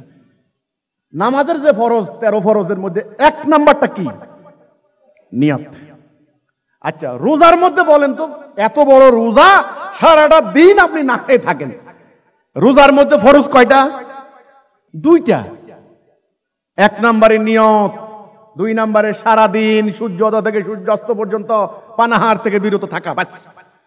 তাহলে রোজার মতো এত গুরুত্বপূর্ণ ফরজ নিয়ত অর্ধেক, নিয়ত নাই রোজা হবে না। এই যে নিয়ত, ইন্নামাল আমালু বিন্নিয়াত, কেন করছেন, কি জন্য করছেন, কি উদ্দেশ্যে করছেন, কি পারপাসে করছেন, এটা আগে জেনে বুঝে কাজ করেন, আমল করেন, তবে সেটা কবুল হবে। হাসরের দিন বিরাট বড় দানবীরকে আনা হবে, অনেক দানশীল, বলবেন আল্লাহ আমি তোমার রাস্তায় অনেক দান করছি, আমাকে এবার পুরস্কার দাও। আল্লাহ বলবেন এই বাইরে, তুমি দান করছো, তোমার ভিতরে নিয়ত ছিল, তোমাকে সবাই লোকেরা দানবীর বলবে, বলছে তো, তুমি পাইছো তো, যাও। আরেক লোক জীবন দেয়া দিছে, শহীদ দাবি করবে, বলবে যে আমি যুদ্ধের ময়দানে রণাঙ্গনে শহীদ হইছি, আল্লাহ আমাকে শাহাদাতের মর্যাদা দাও। আল্লাহ বলবেন এই আমি দেখছি তোমার ভিতরে ছিল, তোমাকে লোকেরা বীর বলবে, মহাবীর, তোমাকে বীর বলেছে, বীর খেতাব দিয়েছে, যাও, আমার কাছ থেকে পাবেন না আজকে কিছু। দেখেন রণাঙ্গনে শহীদ হওয়ার মতো ঘটনা পর্যন্ত সেদিন ক্যান্সেল হয়ে যাবে নিয়তের গড় মিলের কারণে। আপনারা যারা হিজবুত তাওহীদে আসছেন, আপনাদের নিয়ত কিন্তু মোস্ট ইম্পর্টেন্ট। কেন আসছেন, কি জন্য আসছেন, ভালো করে সাফ হয়ে যাবেন। অন্য কোনো উদ্দেশ্য থাকলে এখন থেকে ঠিক হয়ে যান, তা না হলে থাকতে পারবেন না। এই হলো আমার কথাটা, ক্লিয়ার? একদিন 4 জন আলেম আমার বাড়িতে আসছে, আমাদের ওই যে নিরাপত্তা কর্মীরা, আমি বললাম ওনাকে ছেড়ে দাও, আসো আসেন, এই চেয়ার দেন, বসেন। প্রথম কথা হলো আপনারা কি উদ্দেশ্যে আসছেন, আপনাদের নিয়ত কি? যদি বলেন আমার সাথে কিছু আলোচনা করবেন তাহলে আমি রেডি, যদি অন্য কোনো উদ্দেশ্য থাকে তাহলে কার্যকরী শুরু করে দেন, আমি আপনাদের সামনে প্রস্তুত। নিয়ত বলেন, নিয়ত খোলাসা করে দেন, কোনো সমস্যা নাই। হাসতেছে, কয় না আপনার কথা শুনতে আসছে, তাহলে বসেন, এই ওনাদেরকে চা দাও। আর যদি অন্য উদ্দেশ্য থাকে তাহলে আমি প্রস্তুত, আমাকে মারেন। 2 ঘন্টা উঠে না, কথা শুরু করছি উঠে না, আর আমি উঠেন না কেন? তো কথা হচ্ছে নিয়ত মোস্ট ইম্পর্টেন্ট। প্রত্যেকটা আমলের আগে নিয়ত না হলে আমল হবে না। সমস্ত ফকিরা জানেন এটা, নিয়তে গরমিল থাকলে হবে না। বুখারী শরীফের ইমাম বুখারী রহমাতুল্লাহ আলাইহি প্রথম হাদিসটা দিয়েছেন ইন্নামাল আমালু বিন্নিয়াত। তাহলে আমরা সিদ্ধান্ত কি নিলাম? আল্লাহর বিধান ছাড়া কারো বিধান মানব না। কেন এই সিদ্ধান্ত নিলাম এটা বুঝছেন কিনা? এটা তো বুঝতে হবে যে আমি আল্লাহর বিধান ছাড়া কারো বিধান মানব না, এই সিদ্ধান্তই বা কেন নিলাম, নেওয়ার দরকারটা কি? মুক্তির জন্য, এটা তো ঠিক আছে, এটা তো একেবারে আসল কথা। সোজা কথা, হ্যাঁ সোজা কথা হলো আল্লাহর সাথে যে ইবলিসের চ্যালেঞ্জ হয়েছিল, সে অশান্তি কায়েম করবে, আর আমাদের কথা হলো শান্তি কায়েম করব। রাইট, শান্তি কায়েম করতে হলে আল্লাহর বিধান ছাড়া হবে না, এই হচ্ছে মেইন কথা। আল্লাহর বিধান ছাড়া শান্তি কায়েম হবে না। এখন আমি 5ম পর্বে ঢুকে গেলাম, আমার আলোচনা 5ম পর্বে ঢুকলাম। এখন আমি 2টা কথা বলবো, একটা হলো হেদায়া, আর একটা হচ্ছে দ্বীনুল হক। হেদায়াটা আশা করি বুঝছেন। হেদায়া মানে সঠিক পথ, ডিসিশন, কার হুকুম মানবো, এইটা। যখন আমরা সিদ্ধান্ত নিলাম আল্লাহর হুকুম মানবো, তখন আল্লাহর হুকুম সম্বলিত বিধান, এটার নাম দ্বীন। এটার নাম কি? দ্বীন। আল্লাহর হুকুম সম্বলিত বিধান, হারাম হালাল, একটু আগে বলছি না, বৈধ অবৈধ, জায়েজ না জায়েজ ইত্যাদি সম্বলিত, এটার নাম দ্বীন। এটা কয় প্রকার তাহলে? 2 প্রকার, হেদায়া, সত্য দ্বীন। হেদায়া মানে কি? ভিত্তি। সত্য দ্বীন মানে বিল্ডিং। হেদায়া মানে তাওহীদ, সত্য দ্বীন মানে তাওহীদের উপরে ভিত্তি করা জীবন ব্যবস্থা। কল্পনা করেন একটা বিল্ডিং, কল্পনা করেন একটা বিল্ডিং, বিল্ডিং এর কামরা আছে, রুম আছে, জানালা আছে, দরজা আছে, খাম্বা আছে, অনেক বিল্ডিং। কিন্তু বিল্ডিংটার আগে কি দিতে হয়? ভিত্তি, ফাউন্ডেশন। ঘরের ভিটা বলি না আমরা, ভিটি, ফাউন্ডেশন। তেমনি ইসলামের প্রথমটা কি? তাওহীদ। প্রথমটা কি? তাওহীদ। তাওহীদের উপরে কি দাঁড়াবে? বিল্ডিং। এটার নাম দ্বীনুল হক। এটার নাম কি? দ্বীনুল হক। এখানে আবার বলি দ্বীন কয় প্রকার? 2 প্রকার। আল্লাহ দেওয়া দ্বীন, মানুষের তৈরি করা দ্বীন। দ্বীন কাকে বলে? মানুষের জীবন পরিচালিত করার জন্য যে জীবন বিধান, নিয়ম কানুন, আইন বিধি বিধান, এটার নাম দ্বীন। আর দ্বীন কোরআনে আছে ইন্নাদ-দীনা ইনদাল্লাহিল ইসলাম। এই আদ-দীন একমাত্র দ্বীন, একমাত্র দ্বীন। তাহলে দ্বীন 2 প্রকার। কয় প্রকার? 2 প্রকার। আল্লাহর দ্বীন, মানুষের তৈরি করা দ্বীন। আল্লাহ রাব্বুল আলামিন বলেছেন তিনটা সূরা, সূরা ফাতিহা 28, সূরা সফ 9, সূরা তওবা 33। হুয়াল্লাযী আরসালা রাসূলাহু বিল হুদা ওয়া দীনিল হক লিইয়ুযহিরাহু আলাদ-দীনি কুল্লিহি। হেদায়াহ এবং সত্য দিন দিয়ে আমি আমার রাসূল পাঠিয়েছি যেন অন্যান্য দ্বীনের উপরে এটাকে বিজয়ী করে, জাহের করে, গালেব করে। তাহলে রাসূলকে কি দেওয়া হয়েছে? হেদায়া এবং সত্য দিন। রাসূলকে কি দেওয়া হয়েছে? হেদায়া এবং সত্য দিন। কি করার জন্য? সমগ্র মানব জীবনে এটাকে প্রতিষ্ঠা করার জন্য, জাহের করার জন্য। প্রতিষ্ঠা না হলে এই দ্বীনের কোনো মূল্য নাই। তাহলে রাসূলের আগমনের উদ্দেশ্য কি? আমি একটা প্রশ্ন করলে আপনারা উত্তর দিবেন। এটা যদি আকীদা ভুল হয় তাহলে কিন্তু আমি এখানে একটা উদাহরণ দেব, আপনাকে যদি না বুঝেন। আপনার গ্রামে একজন ডাক্তার আসছেন, যদি বলে এই ডাক্তার আসছে, আপনার বুঝতে কোনো অসুবিধা হয়? ডাক্তারের উদ্দেশ্য কি? চিকিৎসা করা। যদি বলে এই একজন গায়ক শিল্পী আসছে, উদ্দেশ্য কি? তখন আপনি বলেন এই গানের অনুষ্ঠান কোথায় হবে রে, মানে গান গাইবে, সোজা হিসাব, পরিষ্কার কথা। যদি বলে একজন শিক্ষক আসছে, উদ্দেশ্য কি? স্টুডেন্ট পড়াবে। তো নবী করিম সাল্লাল্লাহু আলাইহি সাল্লাম শেষ নবী, আখিরি নবী, বিশ্ব নবী, ওনার আগমনের উদ্দেশ্য কি? এটা কি? এটা কেন? দেখার জন্য। এটা কি? কি জন্য? সময় দেওয়ার জন্য। এটা কি? কি জন্য? আবার এটা কি? এটা আবার এটা কথা বলার জন্য, এটাকে প্রোটেকশনের জন্য। এই যে আলাদা আলাদা উদ্দেশ্য জানা, এটার নাম আকীদা। এটা নাম কি? আকীদা বললে আপনি এটা দিয়ে কথা বলা শুরু করবেন বাচ্চা পোলাপানের মতো। এটা নাটক হবে, অভিনয় হবে, কাজ হবে না। আপনি যদি এটা দিয়ে হ্যালো হ্যালো করেন, কাজ হবে নাকি? লাভ হবে না তো, কারণ আপনি আকীদাই জানেন না। ঠিক তেমনি এই বস্তুর যেমন উদ্দেশ্য আছে, কোরআনেরও তেমনি একটা উদ্দেশ্য আছে, নবীরও একটা উদ্দেশ্য আছে। আছে কি না? এখন বলেন নবীর আগমনের উদ্দেশ্য কি? এক লাইনে বলবেন, হেদায়া এবং সত্য দিন মানব জীবনে প্রতিষ্ঠা করা। নবীর আগমনের উদ্দেশ্য কি? হেদায়া এবং সত্য দিন মানব জীবনের প্রতিষ্ঠা করা। ওকে, এখন মানব জীবনের প্রতিষ্ঠা হলে কি হবে? শান্তি হবে। শান্তি হলে কি হবে? ইবলিসের চ্যালেঞ্জে আল্লাহ বিজয়ী হবে। তাহলে নবীর আগমনের উদ্দেশ্য পরিষ্কার হয়ে গেল। আমার পঞ্চম অধ্যায় শেষ, ষষ্ঠ অধ্যায় ঢুকলাম। আল্লাহর নবী ওই উদ্দেশ্য অর্জন করার জন্য, কি উদ্দেশ্য? বিশ্বময় আল্লাহর দ্বীন প্রতিষ্ঠা। কি উদ্দেশ্য? বিশ্বময় আল্লাহর দ্বীন প্রতিষ্ঠা। কারণ তিনি বিশ্ব নবী। তিনি কোন নবী? বিশ্ব নবী। তিনি কিন্তু শুধু আরবের নবী নন, তিনি খাতামান নবী। কিয়ামত পর্যন্ত আর নবী আসবে না। এই কিতাব শেষ কিতাব, আর কিতাব আল্লাহ দিবেন না। তাহলে এটা প্রতিষ্ঠা না হলে কোনো দাম নাই, কোনো লাভ নাই। একটা গাড়ি বানিয়েছেন, গাড়ি যদি চালিয়ে গন্তব্যে না যান, কোনো লাভ নাই। দামি গাড়ি হলেও কোনো লাভ নাই। আল্লাহ রাসূল ওই লক্ষ্য হাসিল করার জন্য, কোন লক্ষ্য? বিশ্বময় আল্লাহর দ্বীন প্রতিষ্ঠা। কি লক্ষ্য? বিশ্বময় আল্লাহর দ্বীন প্রতিষ্ঠা, হেদায়া এবং সত্য দ্বীন প্রতিষ্ঠা।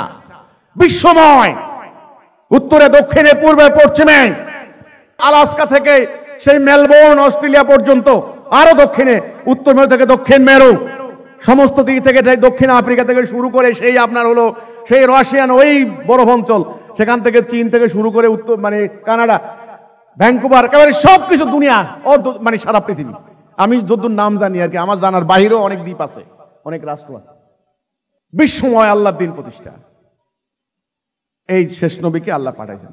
এই লক্ষ্য অর্জন করার জন্য কত বড় লক্ষ্য এখন বুঝেন? কত বড় লক্ষ্য! আপনি বাড়ি থেকে গাঠি গোটা গুটাইয়া আপনি বউ বাচ্চা থেকে বিদায় নিছেন, বাপ মা থেকে কান্দাকাটি বাইর হইছেন, আপনি আমেরিকা যাবেন। কত বড় লক্ষ্য না? আমেরিকা যাওয়ার জন্য আপনাকে আগে সাইকেলে করে বাজারে আনছে, কান্দাকাটিটা বাজার পর্যন্ত দিয়ে গেছে, অনেক পরিচিত লোক।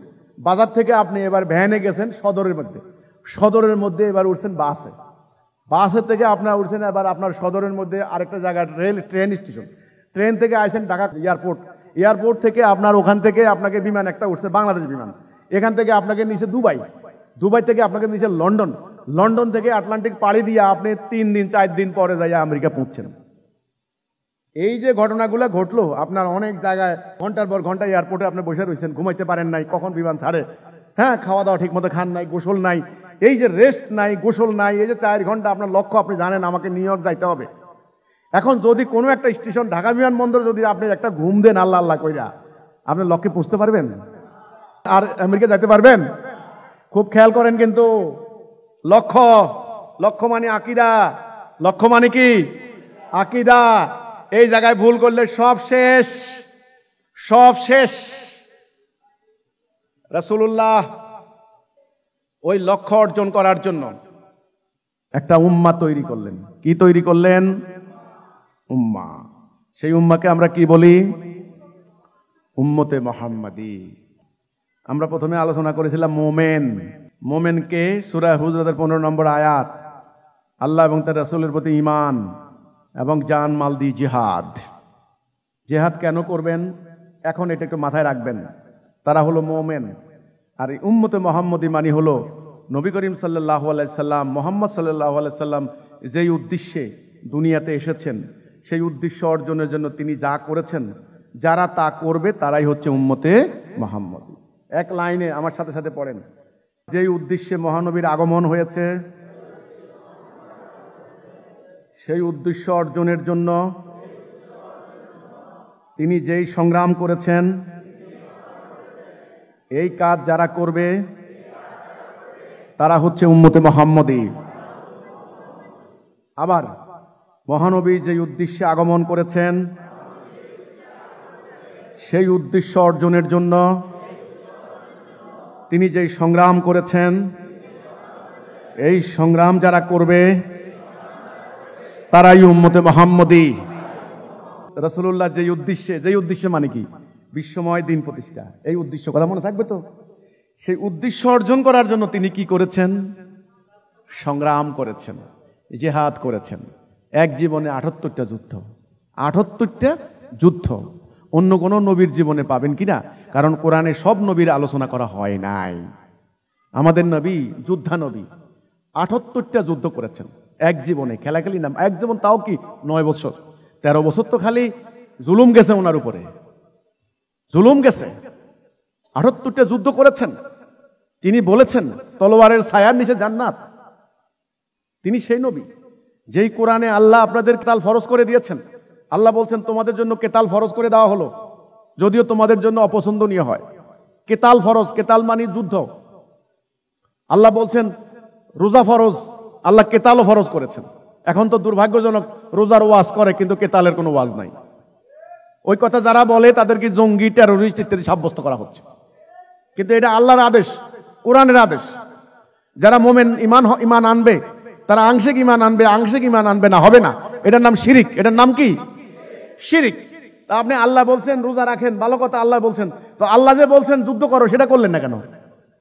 তো নবী এক জীবনে 78টা যুদ্ধ করেছেন। কয়টা? 78টা। এই যুদ্ধগুলিতে রাসূলুল্লাহ সাল্লাল্লাহু আলাইহি সাল্লাম, এই জন্য ওনার পুরো যুদ্ধগুলোকে 2টা ভাগে ভাগ করা হয়েছে। কোন কোন যুদ্ধে উনি নিজে গেছেন, এটার নাম হলো গাজওয়াহ। আর কোন কোন যুদ্ধে উনি নিজে যান নাই, ওনার পক্ষ থেকে কমান্ডার পাঠিয়েছেন, কলা কৌশল শিক্ষা দিয়ে নীতিমালা বলে দিয়েছেন, এমনি করবা, এমনি করবা না, এমনি করবা না, এমনি করবা না। এক যুদ্ধে তো সাহাবীদেরকে বলছেন রাস্তার মধ্যে আসরের নামাজ পড়বা না, আসরের নামাজের টাইম হয়ে গেল পড়বা না, ওখানে চলে যাবা। এই যে কমান্ডার উনি পাঠাই দিয়েছেন, হযরত আলীকে পাঠাইছেন কখনো, হযরত যায়েদকে পাঠাইছেন কখনো, ওনার চাচা হামজাকে পাঠাইছেন কখনো, সাদ বিন আবি ওয়াক্কাসকে পাঠাইছেন কখনো, খালিদ ইবনে ওয়ালিদকে পাঠাইছেন কখনো। এইভাবে এই যে বিভিন্ন কমান্ডার তিনি পাঠাইছেন, কলা কৌশল তিনি শিক্ষা দিয়েছেন। কাজেই রাসূলুল্লাহর জীবদ্দশায় বলা হচ্ছে প্রায় 100টা যুদ্ধ উনি করেছেন। কোনোটা উনি নিজে নেতৃত্ব দিয়েছেন, নিজে কমান্ডার, আবার কোনোটা নিজে যান নাই, অন্য কমান্ডার পাঠিয়েছেন ওনার পক্ষ থেকে। আমির, ওনাদের নাম কি? আমির, আমির পাঠিয়েছেন। এটাও কিন্তু আল্লাহ কোরআনে বলেছেন আতিউল্লাহ আতিউর রাসূল আউলিল আমরি মিনকুম। এটা আমার পরবর্তী আলোচনায় আসবে। তাহলে আলোচনার ধারাবাহিকতা আমি কিন্তু এখানে নিয়ে আসলাম আপনাদেরকে, ঠিক আছে? তাহলে এখন এক কথা হবে, রাসূলুল্লাহর আগমনের উদ্দেশ্য কি? সারা বিশ্বময় আল্লাহর দিন। এখন প্রতিষ্ঠাটা কেমনে হবে, কোন তরিকা হবে, কোন প্রক্রিয়া হবে, এটা মোস্ট ইম্পর্টেন্ট। আমাদের বহু সংগঠন আছে বাংলাদেশে, বিশ্বে, তারাও রাষ্ট্রীয় জীবনে ইসলাম প্রতিষ্ঠা করতে চায়। তারা বলে নির্বাচন করব, তাই না? ভোট একটা জেহাদ, ব্যালট হচ্ছে জান্নাতের টিকিট, এই ভোট দিলে আল্লাহ রাসূল পাবে, এই ধরনের কথা বলে না। তো এই যে কথাগুলা, এটা কি দিন প্রতিষ্ঠার তরিকা? এভাবে কি দিন প্রতিষ্ঠা হবে? আল্লাহ রাসূল যেভাবে করেছেন সেই দিন প্রতিষ্ঠার প্রক্রিয়া হচ্ছে জিহাদ এবং কিতাল। দিন প্রতিষ্ঠার প্রক্রিয়া কি? জিহাদ এবং কিতাল। এই দুটো কথা মনে থাকবে। দিন প্রতিষ্ঠার প্রক্রিয়া কি? জিহাদ এবং কিতাল। জিহাদ করার জন্য 5 দফার একটা কর্মসূচি লাগবে। কি লাগবে? 5 দফার কর্মসূচি। ওটাও কিন্তু আল্লাহ রাসূলকে দিয়েছেন। রাসূল বলছেন যে আমি তোমাদেরকে 5টি কাজের আদেশ দিচ্ছি, আল্লাহ আমাকে 5টি কাজের আদেশ দিয়েছেন। 1 নম্বরে তোমরা ঐক্যবদ্ধ থাকবে, ঐক্যবদ্ধ হবে।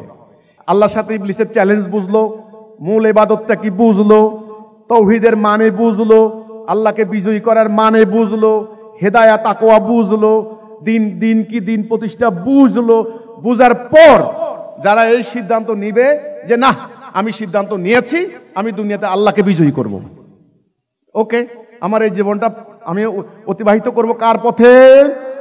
যারা এই সিদ্ধান্ত নেবেন তাদের জন্য লাগবে একটা কর্মসূচি। কি লাগবে? কর্মসূচি ছাড়া কিচ্ছু হয় না। তরিকা, প্রক্রিয়া। রুটি বানানোর একটা তরিকা আছে না? আছে কিনা? আপনি কি গরু গোশত বানানোর এক তরিকা আলাদা, রুটি বানানোর তরিকা আলাদা।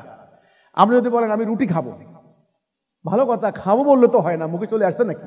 দুনিয়া কি স্বর্গ নাকি যে আপনি আল্লাহকে বলেন আল্লাহ আমি শুনেছি অমুক পাখির গোশত কি মজা, সঙ্গে সঙ্গে পাখির গোশত চলে আইছে যে খা, আমি হলাম আমাজন জঙ্গলের পাখি, আমার গল্প তোরা শুনেছিস, এত মজা গোশত, এই যে এটা কি জান্নাত নাকি? এটা তো ইবলিস আছে, এটা তো কষ্টের জায়গা একটা। এখানে আল্লাহ কোরআনে বলেছেন প্রত্যেক বিচরণশীল প্রাণীর জন্য আমি রিজিক রেখেছি। বিচরণশীল মানে কি? দাঁড়ায় থাকবা, কোনো রিজিক পাইবা না, তোমাকে ঘুরতে হবে, তালাশ করতে হবে। এই জন্য আল্লাহ কোরআনে বলছেন সালা সমাপ্ত হয়ে গেলে মসজিদে বসে থাকো না, বাইরে পড়ো আমার অনুগ্রহ অনুসন্ধানে। রুটি খাইতে হইলে কি লাগবে? আটা, পানি, লবণ এত জরুরি না, নট নেসেসারি। আগুন কি লাগবে? আটা, পানি, আগুন। কয়টা? 3টা। এই 3টা ছাড়া আপনি কি পারবেন? রুটি খেতে পারবেন? রুটি হবে? হবে না। হ্যাঁ, এবার আপনি লবণ দেন, মজা হবে। ঘি দেন, আরো মজা হবে। কলা মিশাই দেন, আরো মজা হবে। আরো মজা পরে, আগে মেইনটা আনেন। ঠিক তেমনি দিন প্রতিষ্ঠা করার জন্য 5 দফা কর্মসূচি অনিবার্য। 1 নাম্বার ঐক্য। এই তরিকা, এর বাহিরে কোনো তরিকা নাই। রাসূল বলছেন এর বাহিরে যদি কেউ দিকে ডাকে জাহিলিয়াতের দিকে ডাকা হবে। সে নামাজ পড়লেও, রোজা রাখলেও, মুসলমান বলে দাবি করলেও সে জাহান্নামে জ্বালানি পাথর। তরিকা, এটাই হলো তরিকায় মুহাম্মাদি, মুহাম্মদ সাল্লাল্লাহু আলাইহি ওয়াসাল্লামের তরিকা। আমি বলে দিলাম এই অনেক তরিকা আছে, তরিকত, হাকিকত, মারেফত আছে না, শরীয়ত। এই যে আপনারা যারা অনেক পীরের মুরিদ আছেন, কি শরীয়ত, হাকিকত, তরিকত, মারেফত আছে না, এগুলো জানেন তো নাকি? হ্যাঁ, এগুলো নিয়েও অন্য একটা আলোচনা করবো। একটা প্রশ্ন আছে আমার। এই যে ইন্ডিয়াতে এখন কুম্ভ মেলা হচ্ছে, ওরে বাপ রে বাপ, বাবা সাই বাবা, কত বাবা যে আছে। এক বাবারে দেখলাম হাত 15 বছর থেকে উনি হাত উঠে রাখছে। এটা আর নয় না, আশ্চর্য ব্যাপার, কি সাধনা। ওনাকে প্রশ্ন করা হয়েছে আপনি এভাবে 15 বছর থেকে হাত উঠালেন কে? বলছে বিশ্ব শান্তির জন্য আমি হাত উঠে রাখছি।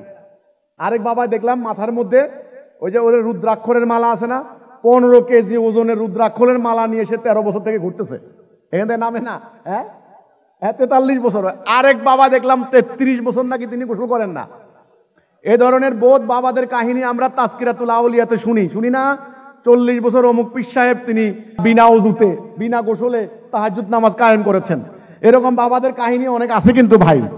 এখন কুম্ভ মেলা যান, এবারে নাকি 8 কোটি হিন্দু, ওখানে সাধু সন্ন্যাসী বাবারা একত্রিত হবে। বেতিকিচ্ছা কারবার, কোন সাধারণ মানুষ এখানে যাইতে পারবেন না, ম্যাক্সিমাম উলঙ্গ, সোজা কথা। তো কাজেই এই উলঙ্গপনা, এটা ভারসাম্য নষ্ট করে যা হয় আর কি। ইসলামের উদ্দেশ্য কি এটা হইছে যে আপনি হাত এক কান 12 বছর ধরে তুলে রাখবেন, এতে করে মানুষের শান্তি আসছে? নো। আল্লাহ রাসূল বলছেন আমি আদৃশ্য হয়েছি সমগ্র মানব জাতির বিরুদ্ধে সংগ্রাম চালিয়ে যাওয়ার জন্য। সংগ্রাম করে আল্লাহর দিন প্রতিষ্ঠা না হওয়া পর্যন্ত হাত তুলে রাখলে কেবল শান্তি আসবে না, আসবে না। দিন প্রতিষ্ঠা করতে হবে। দিন প্রতিষ্ঠা করে দুর্বলের উপরে সবলের অত্যাচার বন্ধ করতে হবে, জালেমের জুলুম বন্ধ করতে হবে, শাসন ব্যবস্থা, বিচার ব্যবস্থা, আল্লাহর আইন প্রতিষ্ঠা করতে হবে। অর্থনীতিতে সুদ বন্ধ করতে হবে, তবে দ্রব্যমূল্য বন্ধ হবে। হাত তুলে রাখলে কিচ্ছু হবে না। দুর্ভাগ্যজনক, মুসলমানদের মধ্যে নানান ধরনের তরিকতে জন্ম হয়েছে। কর্মসূচি কয়টা? কয়টা? 1 নাম্বার ঐক্য। কেমন ঐক্য? সীসা গলানো প্রাচীরের নয় ঐক্য। এটা কয়টা আঙ্গুল? বুনিয়াদ কয়টা? 1 নম্বরে ঈমান, তাওহীদ, লা ইলাহা ইল্লাল্লাহ মুহাম্মাদুর রাসূল, 1 নাম্বার। 2 নাম্বার সালাহ, 3 নাম্বার যাকাত, 4 নাম্বার হজ, 5 নাম্বার সাওম। কয়টা হলো? এই দিনটাকে প্রতিষ্ঠা করার জন্য কর্মসূচি কয়টা?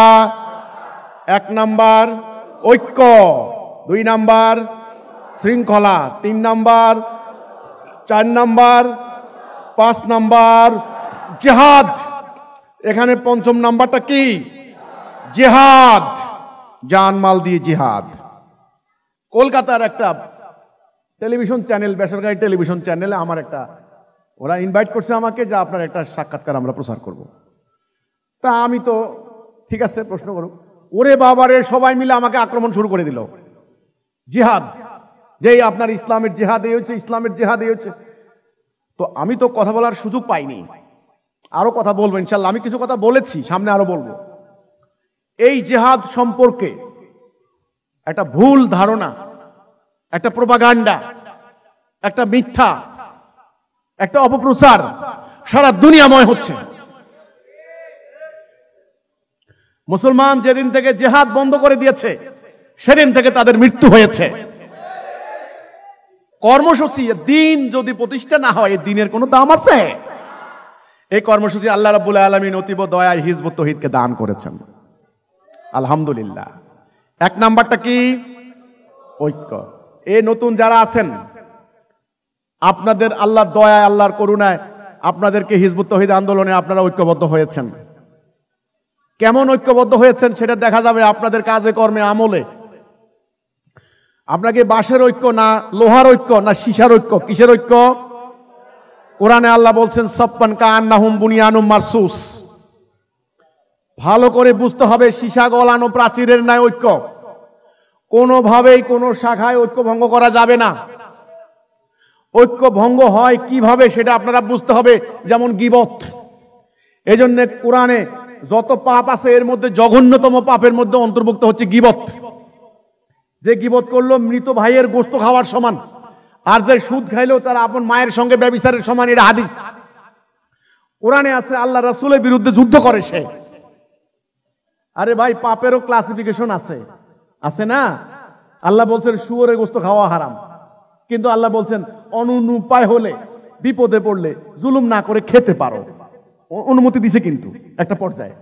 কিন্তু দিনের কোনো বিনিময় নাই। ওইটা খাইলে বলছে আগুন খাওয়া। তাহলে দুইটা হারাম কি সমান হইলো? আরে ভাই, আপনার শরীরে অঙ্গ প্রত্যঙ্গ, আপনার কানও তো একটা অঙ্গ প্রত্যঙ্গ, আপনার আঙ্গুল একটা অঙ্গ, আবার আপনার হার্ট, লাং, এটা তো অঙ্গ। আঙ্গুল এটা কাটা দিলে আপনি মরবেন না, ব্যথা পাবেন, কিন্তু আপনার হার্ট কাটা দিলে আপনি কি বাঁচবেন? তাহলে 2 অঙ্গ কি সমান হইলো? এই পাপেরও কিন্তু বা গুনাহের ক্লাসিফিকেশন আছে, গুরুত্বের ব্যাপার আছে কিন্তু। এটা জানার নাম আকীদা। আল্লাহ বললেন শুয়োর খাওয়া নিষিদ্ধ, হারাম, ওকে, কিন্তু বিপদে পড়লে খাও। দিনের কোনো বিনিময় চলবে না, বিপদে পড়লেও না। তা দুটো সমান হইল? আচ্ছা, সুদ যারা খায় আল্লাহ রাসূল তার বিরুদ্ধে যুদ্ধ ঘোষণা করে, কথাটা বুঝেন কিন্তু। তাহলে সুদ খাওয়া কতখানি ভয়ঙ্কর। যারা রক্ত খায় তাদের বিরুদ্ধে আল্লাহ রাসূল যুদ্ধ ঘোষণা করেছেন। এটা কি বলছেন আল্লাহ? কেন? রক্ত খাওয়া তো নিষেধ। আল্লাহ জানেন যে রক্ত যদি কেউ খায় এটা তার ব্যক্তিগত একটা, আর এটা মানুষের মানবীয় প্রাকৃতিক বৈশিষ্ট্যের পরিপন্থী। মানুষ রক্ত খাওয়ার জন্য সৃষ্টি করা হয় নাই, তার জিহ্বাটাকে ওইভাবে বানানো হয় নাই। রক্ত সে মজা পাবে না। ও কোনো ভ্যাম্পায়ার না, কল্পিত ভ্যাম্পায়ার। রক্ত খায়, ওই কবরস্থান থেকে উঠে আসে ভ্যাম্পায়ার ইত্যাদি না। যদি কেউ কখনো খায়, নিষেধ, যেটা খাইবা না, এটা তোমার, এটা খাওয়ার জন্য না, এটা দরকার হলে ইনজেকশন দিয়ে দিবে বা অন্যভাবে দিবে, খাওয়ার জন্য না। কিন্তু দেখেন, রক্ত খাইলে আল্লাহ রাসূলের বিরুদ্ধে যুদ্ধ ঘোষণা, এটা কিন্তু আল্লাহ বলছেন। কিন্তু সুদ খাইলে, তাহলে রক্ত খাওয়া এটাও হারাম, আর সুদ খাওয়া হারাম, দুই হারাম কি সমান? কেন? একটা হারাম কি হয় জানেন? পুরো জাতি ধ্বংস হয়ে যায়। একটা হারাম চর্চা করলে পুরো জাতির মধ্যে অর্থনৈতিক অবিচার শুরু হয়ে যায়। এই জন্য সুদের এত ভয়ঙ্কর। ঐক্য, ঐক্য নিয়ে কথা হচ্ছে। ঐক্য নষ্ট হয় কিসের কারণে? গীবত। আজকে থেকে মনে রাখতে হবে, যারা আমরা হিজবুত তাওহীদে এসেছি, একজন ভাইয়ের দোষ ত্রুটি পিছনে বর্ণনা করা গীবত, ওটা হারাম। এটা করতে পারবেন না। আপনারা আমির কোনো সমস্যা থাকলে আমিরকে বলবেন, আমিরের যদি কোনো প্রবলেম থাকবে আমাকে বলবেন, ইনশাল্লাহ আমরা সেটা স্টেপ নেব। গীবত করে ঐক্য নষ্ট করবেন, লক্ষ্য অর্জন করতে পারবেন না। লক্ষ্য কিন্তু আগে। আজকের পত্রিকা আসছে, আমেরিকার প্রেসিডেন্ট গতকালকে ডোনাল্ড ট্রাম্প, তাকে গতকালকে একটা পত্রিকা উল্লেখ করেছে, তিনি কি রাজা, বিশ্বের রাজা? প্রশ্ন করেছে, বিশ্বের কি রাজা তিনি? King of the world. দেখেন, king of the world Donald Trump, বিশ্বের ক্ষমতাধর প্রেসিডেন্ট বলা হচ্ছে তাকে। এই যে আমেরিকার এত পাওয়ার, বলা হয় super power, not only power but also super power. Super power, এত বড় শক্তি কিচ্ছু না। 50টি অঙ্গরাজ্য তারা একত্রিত হয়েছে, এই জন্য তাদের রাষ্ট্রের নাম দিয়েছে the United states of America.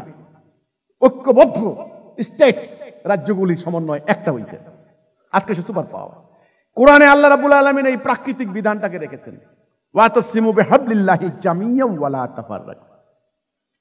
জামাতবদ্ধ হও, ঐক্য নষ্ট করো না। আনাকিমুদ্দিন, দিন প্রতিষ্ঠা করো, ওয়ালা তাতাফাররাকু, ফারাক হইবা না, আলাদা হইবা না। বারবার আল্লাহ বলেছেন ঐক্যবদ্ধ হও।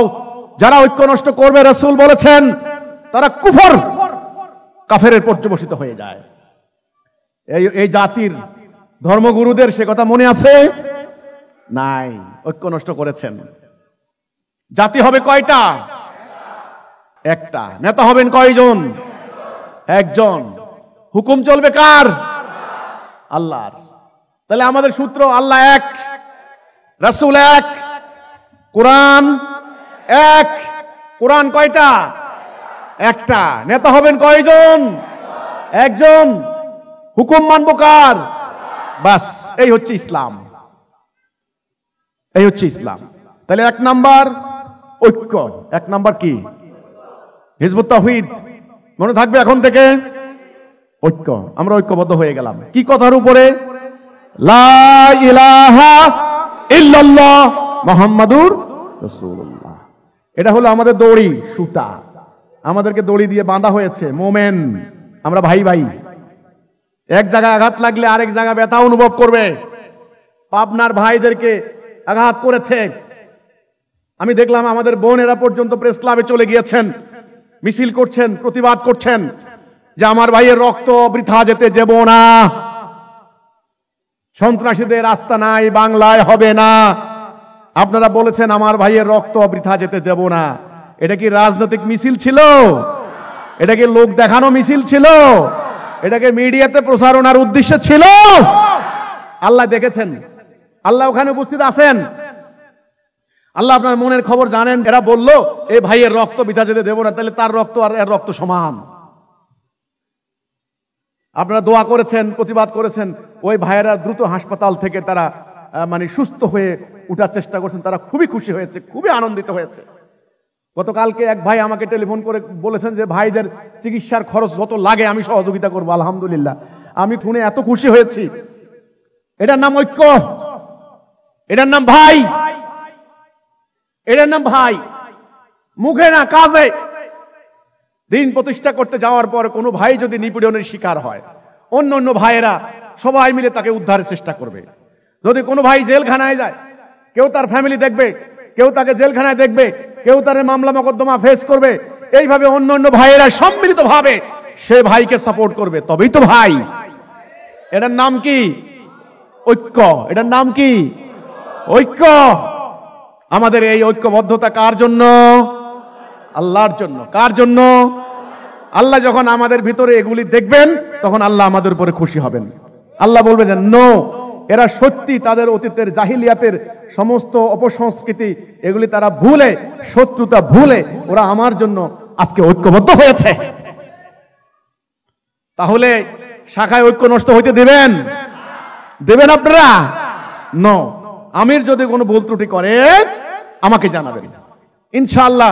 আল্লাহর আন্দোলন মনে রাখবেন, এই মহাসত্য আল্লাহ যে আন্দোলনকে দিয়েছেন, এই আন্দোলনের কোনো ক্ষতি আল্লাহ হইতে দেবেন না, এই বিশ্বাস রাখেন। কিন্তু আমি আমার জীবন দিয়ে দেখেছি যে আল্লাহ হিজবুত তাওহীদের ক্ষতি হতে দেয় নাই।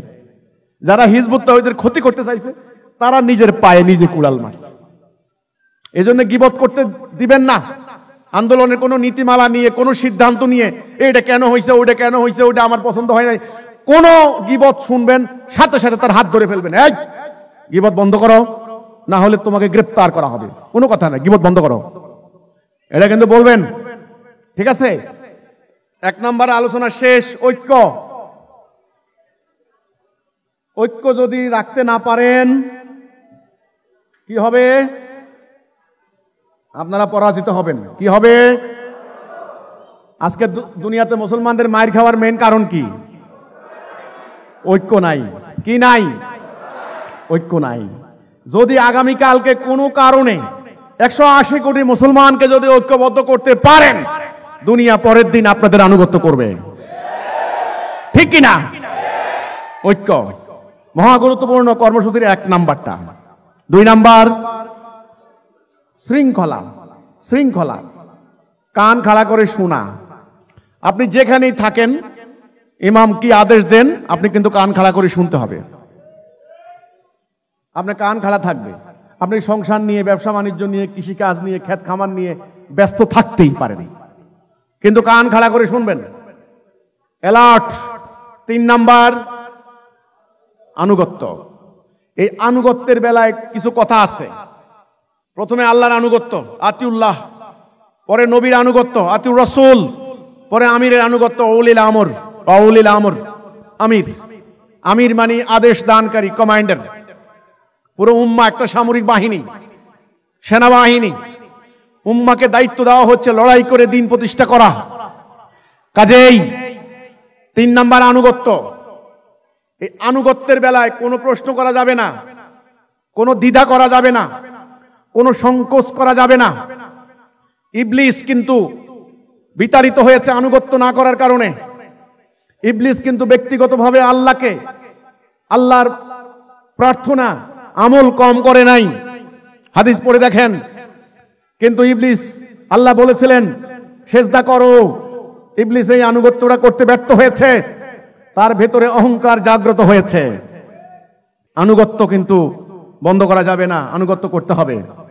আপনার আমির, আমির যেই হোক, আপনি আমিরের দিকে তাকাবেন না।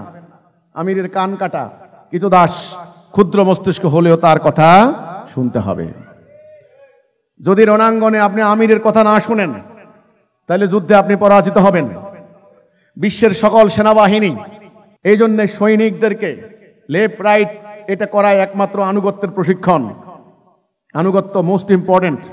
আমার আঙ্গুলের মাঝখানের যে আঙ্গুলটা, এই মাঝখান, ঐক্য, শৃঙ্খলা, এই আনুগত্য, হিজরত, তারপর জিহাদে আনুগত্য। এই আনুগত্য কলেমা তাওহীদের মূল ঘোষণাই কিন্তু আনুগত্যের ঘোষণা, আল্লাহর নিঃশর্ত আনুগত্যের ঘোষণা। আমাদের কর্মসূচির 3 নাম্বার আনুগত্য। আনুগত্য করার ক্ষেত্রে কোনো প্রশ্ন চলবে না।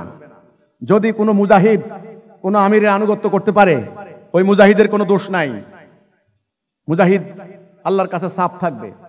যদি কোনো দোষ হয়, আমিরের দোষ হবে, আমিরের দোষ হবে, কিন্তু মুজাহিদের কোনো দোষ নাই। মুজাহিদ আমিরের আনুগত্য করেছে। আল্লাহ রাসূলের সাহাবীরা কি বলতেন? ইয়া রাসূলুল্লাহ, রণাঙ্গনে যাওয়ার আগে রাসূল পরামর্শ সবাই বসছেন সাহাবীদের মতামত জানার জন্য। সাহাবী হযরত মিকদাদ রাদিয়াল্লাহু তাআলা আনহু দাঁড়িয়ে বলছেন, ইয়া রাসূলুল্লাহ, আমরা বুঝতে পারছি আপনি আমাদের কাছে পারমিশন চাচ্ছেন, আপনি আমাদের মতামত চাচ্ছেন। আমরা ঈমান এনেছি, আমরা হৃদয় দিয়ে বিশ্বাস করেছি আপনি হক সত্য আল্লাহর নবী। আমরা প্রস্তুতি নিয়েছি, দিন প্রতিষ্ঠা করব। আপনি হুকুম করেন, আপনি আদেশ করেন। আমরা রণাঙ্গনে ছুটে যাব, আমরা বারকুল গিমাত পর্যন্ত চলে যাব, আমরা আগুনে ঝাঁপ দেব, আমরা পাহাড় থেকে ঝাঁপ দেব, আমাদের স্ত্রী সন্তানদেরকে আমরা কোরবান করে দেব। তো ইহুদি উম্মতের মতো, মুসা আলাইহিস সালামের উম্মতের মতো বলবো না যে তুমি আর তোমার আল্লাহ গিয়ে লড়াই করো। নো, আমরা আপনার ডাইনে বামে লড়াই করব, আমরা টুকরা টুকরা হয়ে যাব। আপনি শুধু হুকুম করেন ইয়া রাসূলুল্লাহ, আপনি হুকুম করেন আমরা কি করতে হবে। এটার নাম আনুগত্য। আজ হিজবুত তাওহীদ এমন একটি অবস্থায় এসে দাঁড়িয়েছে, সমগ্র দুনিয়ার অপশক্তির বিরুদ্ধে দাঁড়িয়েছে। সমস্ত ধর্ম ব্যবসায়ীরা আজকে একাট্টা হয়েছে হিজবুত তাওহীদের বিরুদ্ধে। আমি হলফ করে বলতে পারি, যদি আপনারা নিঃশর্ত আনুগত্য করতে পারেন, মালায়েকের মতো আনুগত্য করতে পারেন, তবে ইনশাআল্লাহ পৃথিবীর কোনো শক্তি নাই আপনাদেরকে পরাজিত করতে পারে। 5 তারিখে হাসিনা সরকারের পতনের পর 5 তারিখের পরিস্থিতি আপনারা জানেন, সারা বাংলাদেশে কি হয়েছিল। এটা অরাজক পরিস্থিতি সৃষ্টি হচ্ছিল। এটা গোষ্ঠী পরিকল্পিতভাবে ওই সময় হিজবুত তাওহীদের উপর আক্রমণ করার পায়তারা করেছে। যখন আমি ডাক দিয়েছি, আপনারা যারা আমার ডাকে সাড়া দিয়ে একত্রিত হয়েছেন, এই নিঃশর্ত আনুগত্য করার কারণে আল্লাহ আপনাদেরকে পথে প্রান্তরে কোনো বিপদে ফেলেননি। ফেলাইছেন? ফেলেননি। আল্লাহ নিরাপদে নিশ্চিন্তে আপনাদেরকে জায়গা মতো পৌঁছাই দিয়েছেন। আপনারা যখন হিমাদ্রির মতো শক্ত হয়ে দাঁড়িয়ে রয়েছেন যে কোনো পরিস্থিতি মোকাবেলা করার জন্য, তখন আল্লাহ রাব্বুল আলামিন শত্রুদের হাতকে আপনাদের উপর থেকে নিবৃত করেছেন। এই যে আল্লাহর সাহায্য, আল্লাহর নসর, এই আনুগত্যের ফল, আনুগত্যের রেজাল্ট আমি আমার আন্দোলনের জীবন থেকে দেখেছি। যেই মুজাহিদ কোন তর্ক ছাড়াই আমিরের আনুগত্য করেছে, হাসতে হাসতে আনন্দে আনন্দে আনুগত্য করেছে, সর্ব অবস্থায় খুশির মধ্যে ছিল, সেই মুজাহিদকে আমি কখনো নিষ্ক্রিয় হতে দেখি নাই। সেই মুজাহিদকে আমি কখনো দুর্বল হতে দেখি নাই। আমার আন্দোলনের জীবন থেকে আমি দেখেছি। আর যেই সদস্য আমিরের কথার উপরে তর্ক করেছে, মাতব্বরি করেছে, পণ্ডিতি করেছে, সে বিনাশ হয়ে গেছে। আজকে সে হিজবুত তাওহীদে নাই। কাউকে না কাউকে আনুগত্য করতে হবে। যদি আপনি ভুল ধরেন, এর নাই, ও নাই, এটা নাই, ওটা নাই, এটা ঠিক নাই, তাহলে পৃথিবীতে নিখুঁত কোনো মানুষ পাবেন না। প্রত্যেকটা মানুষের কোনো না কোনো প্রবলেম আছে, কোনো না কোনো ঘাটতি আছে। ওটা দিয়ে তাকাবেন না। আমরা কাকে চাই? আল্লাহকে। কার সান্নিধ্য চাই? কাকে হারাইতে চাই? ইবলিসকে। কোথায় যেতে চাই? জান্নাতে। শেষ। আমার জন্য একটা কান কাটা আমির হলেই চলে, যিনি হুকুম করবেন আমি আনুগত্য করব। ফিনিশ। আনুগত্য। সাবধান, শাখার মধ্যে যারা আমির থাকবেন, একজনকে না একজনকে আমির বানাতে হয়। হ্যাঁ, আমাদের সাংগঠনিক কিছু দুর্বলতা আছে। আমাদেরকে আমিরদেরকে যথাযথ প্রশিক্ষণ, ট্রেনিং দেওয়ার মতো সময় আমরা পাচ্ছি না। এখন সংগ্রামের টাইম। ইনশাআল্লাহ আপনারা যখন জাতিটাকে সঠিক অবস্থানের উপর দাঁড় করায় ফেলবেন, তখন প্রশিক্ষিত হয়ে যাবে আমিররা। যে ভুল ত্রুটিগুলি এখন হচ্ছে, সেগুলি হয়তো নাও হতে পারে। একটা জাতিকে পরিণত অবস্থায় নেওয়ার জন্য সময় দিতে হয়তো, নাকি? হযরত আবু বকর, হযরত ওমর, হযরত উসমান রাদিয়াল্লাহু তাআলা আনহু মহান খলিফারা, শুরুতেই কি ওনারা এরকম মহান ছিলেন নাকি? না, ওনাদেরও অনেক তো ত্রুটি বিচ্ছুতি ছিল না? ছিল। কিন্তু রাসূলুল্লাহর সঙ্গে থাকতে থাকতে, আনুগত্য করতে করতে করতে করতে করতে করতে ওনার চরিত্র ঠিক হয়ে গেছে। ঠিক আপনাদেরও সেটা হবে। 3 নাম্বার কি? আনুগত্য। আনুগত্য করতে কারো কোনো আপত্তি আছে? কোনো আপত্তি আছে? আমি একটা সাহাবীদের একটা ঘটনা বলি। রাসূলুল্লাহর উম্মতে মুহাম্মদী সেনাবাহিনী মিশর অভিযান করতে গেছেন। আলেকজান্দ্রিয়া, মিশর তখন ছিল ওই কপ্টিক খ্রিস্টানদের ওই এলাকাটা, ওটা ছিল রোমানদের আন্ডারে। তো মুসলমানদের যিনি আমির, ওনার চেহারাটা ভালো ছিল না, কালো। যেমন আপনারা জানেন আরবে বিরাট একটা মিশ্র জাতি আছে, কালো আছে। ওই যে ওদিক থেকে কিন্তু ইয়েমেন কাছাকাছি, কিন্তু ইয়েমেন থেকে একেবারে আফ্রিকার যে অঞ্চলটা, ওই যে কি বলে আবিসিনিয়া, এই যে সোমালিয়া টোমালিয়া, রাইট, ওদিকে কাছাকাছি। সুদান, হ্যাঁ, সুদানি মুসলমান বলে না সুদান। এই সুদান থেকে আরবে উঠে আসে, কিন্তু এই অনেকটা আমাদের দেশের অনেক চ্যানেলের মতো নৌকা দিয়ে চলে আসে, জাহাজ দিয়ে চলে আসে, আরবে উঠে। এই জন্য ব্যবসা বাণিজ্য নানান কারণে আরবের মধ্যে বিরাট একটা শ্রেণী হয়ে গেছে কালো, কালো মানুষ। আর ওই যে দাস কিনে আনতো, এটাও একটা কারণ। তো যাই হোক, এই আমির ঈমান আনার পরে তো সবাই ভাই ভাই, কে সাদা কে কালো, এটা তো এক হয়ে গেছে। এই আমির আবু উবাইদা বিন সামিত, যাই হোক নামটা এরকম হতে পারে, ওনার চেহারা সুন্দর না, কালো। মানে ওনার চেহারা দেখলে ভয় লাগে। তো ওই যে ওই মককাস, ওরা ছিল সুন্দর খুব এবং খুব অভিজাত খ্রিস্টান কপটিক। সে বলছে এই মানে মোমেনদেরকে, সৈন্যদেরকে, এই তোদের আমির তো খুব ভয়ঙ্কর চেহারা, দেখলে আমাদের ভয় লাগে, ওর চেহারা দেখতে ভালো না, এটা ভালো চেহারার আমির নিয়ে আসো না মিয়া, তার সাথে কথা বলতে আমাদের একটা সুন্দর আছে, আসে না? উনি কি জবাব দিচ্ছেন মুজাহিদ শোনেন, বলছে এই মিয়া, আমাদের মধ্যে উনি হচ্ছেন সবচাইতে উত্তম ব্যক্তি, আমাদের আমির, আমল আখলাক আমাদের থেকে উত্তম, উনি আমাদের কমান্ডার, ওনার নির্দেশে আমরা জীবন দেই মিয়া, কথা যদি বলতে চাও ওনার সাথে বলতে হবে, আমরা কেউ কথা বলবো না। এখন বুঝলেন সৈনিকগুলা কেমন? এই জন্য আমিরের মর্যাদা সমুন্নত করবেন আপনারা। কমান্ডের মধ্যে কোনো ভুল নাই, মনে রাখবেন এটা কথা, কমান্ডে কোনো ভুল নাই। আমিরের মর্যাদা সমুন্নত করবেন আপনারা। আবার আমিরকে বেইজ্জতি করতে পারেন আপনারা, যদি এটা করেন তবে আপনাদের শাখা কোনোদিন দাঁড়াবে না।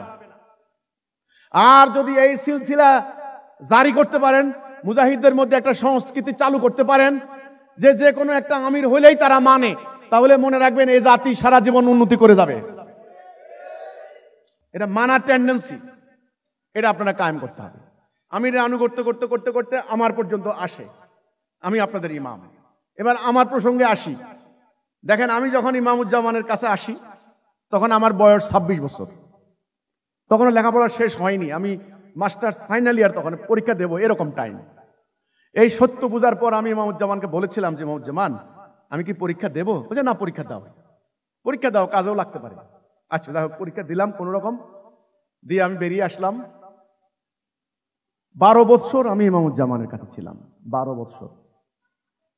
আচ্ছা, তখন ইমামুজ্জামানের সমস্ত কার্যক্রমগুলি, এখানে রিয়াদ ভাই আছেন, এখানে অনেক পুরানো অনেক ভাইরাও আছেন, লেখাজোখা করতাম আমরা, ইমামুজ্জামানের আদেশগুলি আমি সমন্বয়কারী দায়িত্ব পালন করতাম, ইত্যাদি ইত্যাদি।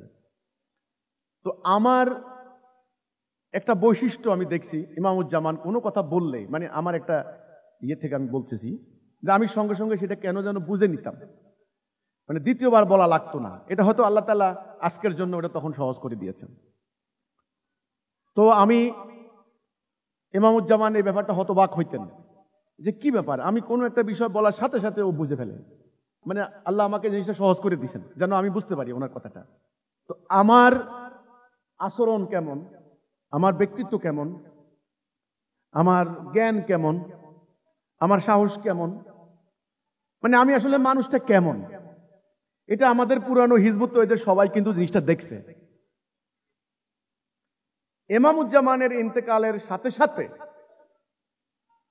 প্রথম যখন আমি ঘোষণা দিলাম যে ইমামুজ্জামান আমাদের মাঝে আজ আর নাই, আমাদেরকে এই সত্য মেনে নিতে হবে, অনেকে তো মানতে চাচ্ছে না, তখন আমার কাছে মনে হলো যে আমি মনে হয় যেন এক অন্যরকম একটা অনুভূতি আমার আসা শুরু হলো, যেটা আমি আগে বুঝতে পারি নাই।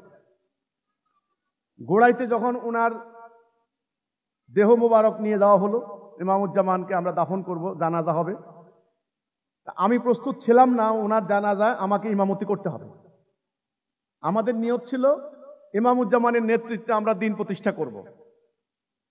আমি চিন্তাও করতে পারি নাই যে ইমামুজ্জামানের জানাজা আমাকে দিতে হবে। আমি জীবনে কারো জানাজা দেই নাই, এই প্রথম ইমামুজ্জামানের জানাজা দিয়েছি। আমার জীবনে প্রথম কারো জানাজা ইমামতি করা এই প্রথম। আমি নিয়ত করে যখন দাঁড়ালাম, ইমামুজ্জামানের খাটের মধ্যে ওনাকে শোয়াই রাখা হলো সামনে, এই যে জানাজার নিয়মে আর কি, তখন আমি মনে মনে একটা বললাম যে ইমামুজ্জামান আমাকে মাফ করে দিবেন। কথা তো এমন ছিল না, আপনি এভাবে নিষ্প্রাণ হয়ে পড়ে থাকবেন, আমি আপনার জানাজা দেব, কথা তো এটা হতে পারে না, এটা তো ছিল না। একটু পরে আপনাকে মাটির নিচে আমরা দিয়ে দেব, এটা তো ছিল না। কথা কথা তো ছিল আপনার নেতৃত্বে দিন প্রতিষ্ঠা করব আমরা বিজয়ের পর একটার পর একটা বিজয় করে আমরা এসে বলবো ইমামুজ্জামান বিজয় লাভ করেছি। এখন আপনাকে আমরা মাটি চাপা দিয়ে যাচ্ছি। কি হলো, কেন হলো? আমার বাড়িতে হামলা হলো, আমি ছিলাম না, আমার ভাইয়েরা ছিল, ইমামুজ্জামান আমার সামনে ছিলেন, তিনি নির্দেশনা দিচ্ছেন। 9 সালে ওনার পক্ষ থেকে আমি নির্দেশনা প্রচার করছি। 2000 সালে আমি নিজে অন্তত অর্ধশতাধিক সংঘর্ষের মধ্যে আমরা ছিলাম। কোনো ক্লান্তি ছিল না, কোনো ভয় ছিল না, কোনো আতঙ্ক ছিল না। ইমামুজ্জামানের সামনে আসলে সমস্ত কিছু ক্লান্তি ভুলে যেতাম ওনার পবিত্র মুখের কথাগুলি শুনে। তো কথা ছিল লড়াই করে দিন প্রতিষ্ঠা করে বিজয়ের খবর আপনার কাছে নিয়ে আসব। কি হলো, আপনি চলে গেলেন আমাদেরকে রেখে। আল্লাহ কি চান, আমরা কি পারবো?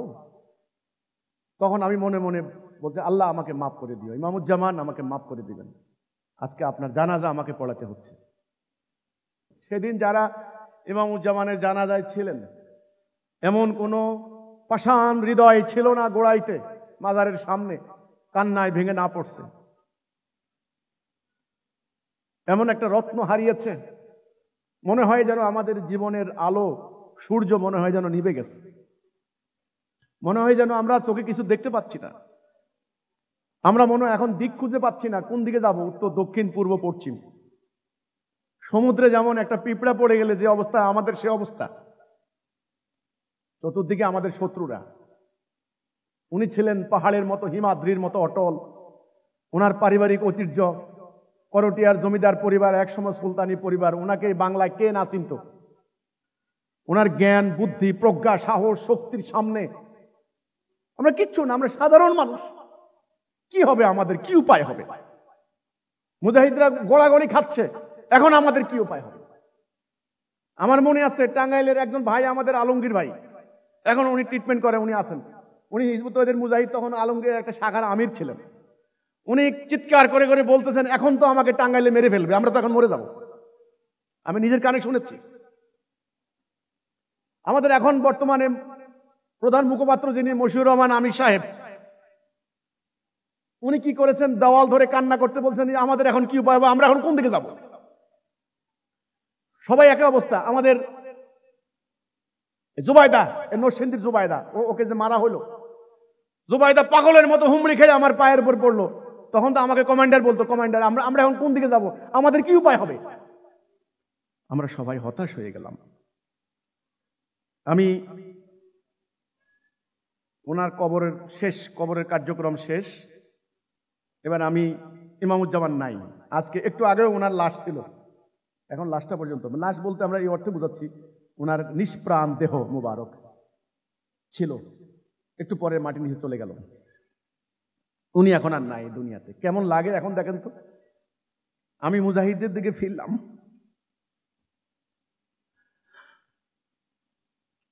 আমার সামনে 1000 মুজাহিদ।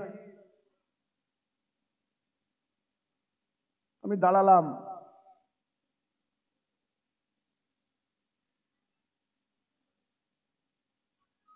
বিশ্বাস করেন মনে হয় যেন কি একটা ঢুকলো আমার ভিতরে। হঠাৎ করে আমার বুকটা শক্ত হয়ে গেল, আমার মাথাটা সোজা হয়ে গেল, আমার চোয়ালগুলি শক্ত হয়ে গেল। আমি দাঁতে দাঁত চিপে ধরে কথা বলা শুরু করলাম। আমি যেন কেমন যেন পরিবর্তন হওয়া শুরু হলো।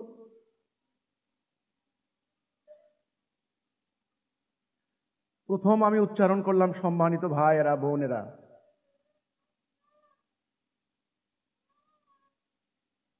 আমরা ইমামুজ্জামানের সাথে শপথ নিয়েছি, তাওহীদের এই পতাকা আমরা দুনিয়ার ওই প্রান্তে পৌঁছায় দেব ইনশাআল্লাহ। এই কথা আমি কেমনে বললাম, কিভাবে বললাম, যেখানে সবাই হতাশ, সবাই নিরাশ। বিশ্বাস করেন, ওখানে দাঁড়িয়ে যখন আমি পূর্ব দিকে তাকালাম, আমি মনে হয় বিজয় দেখতে পেলাম।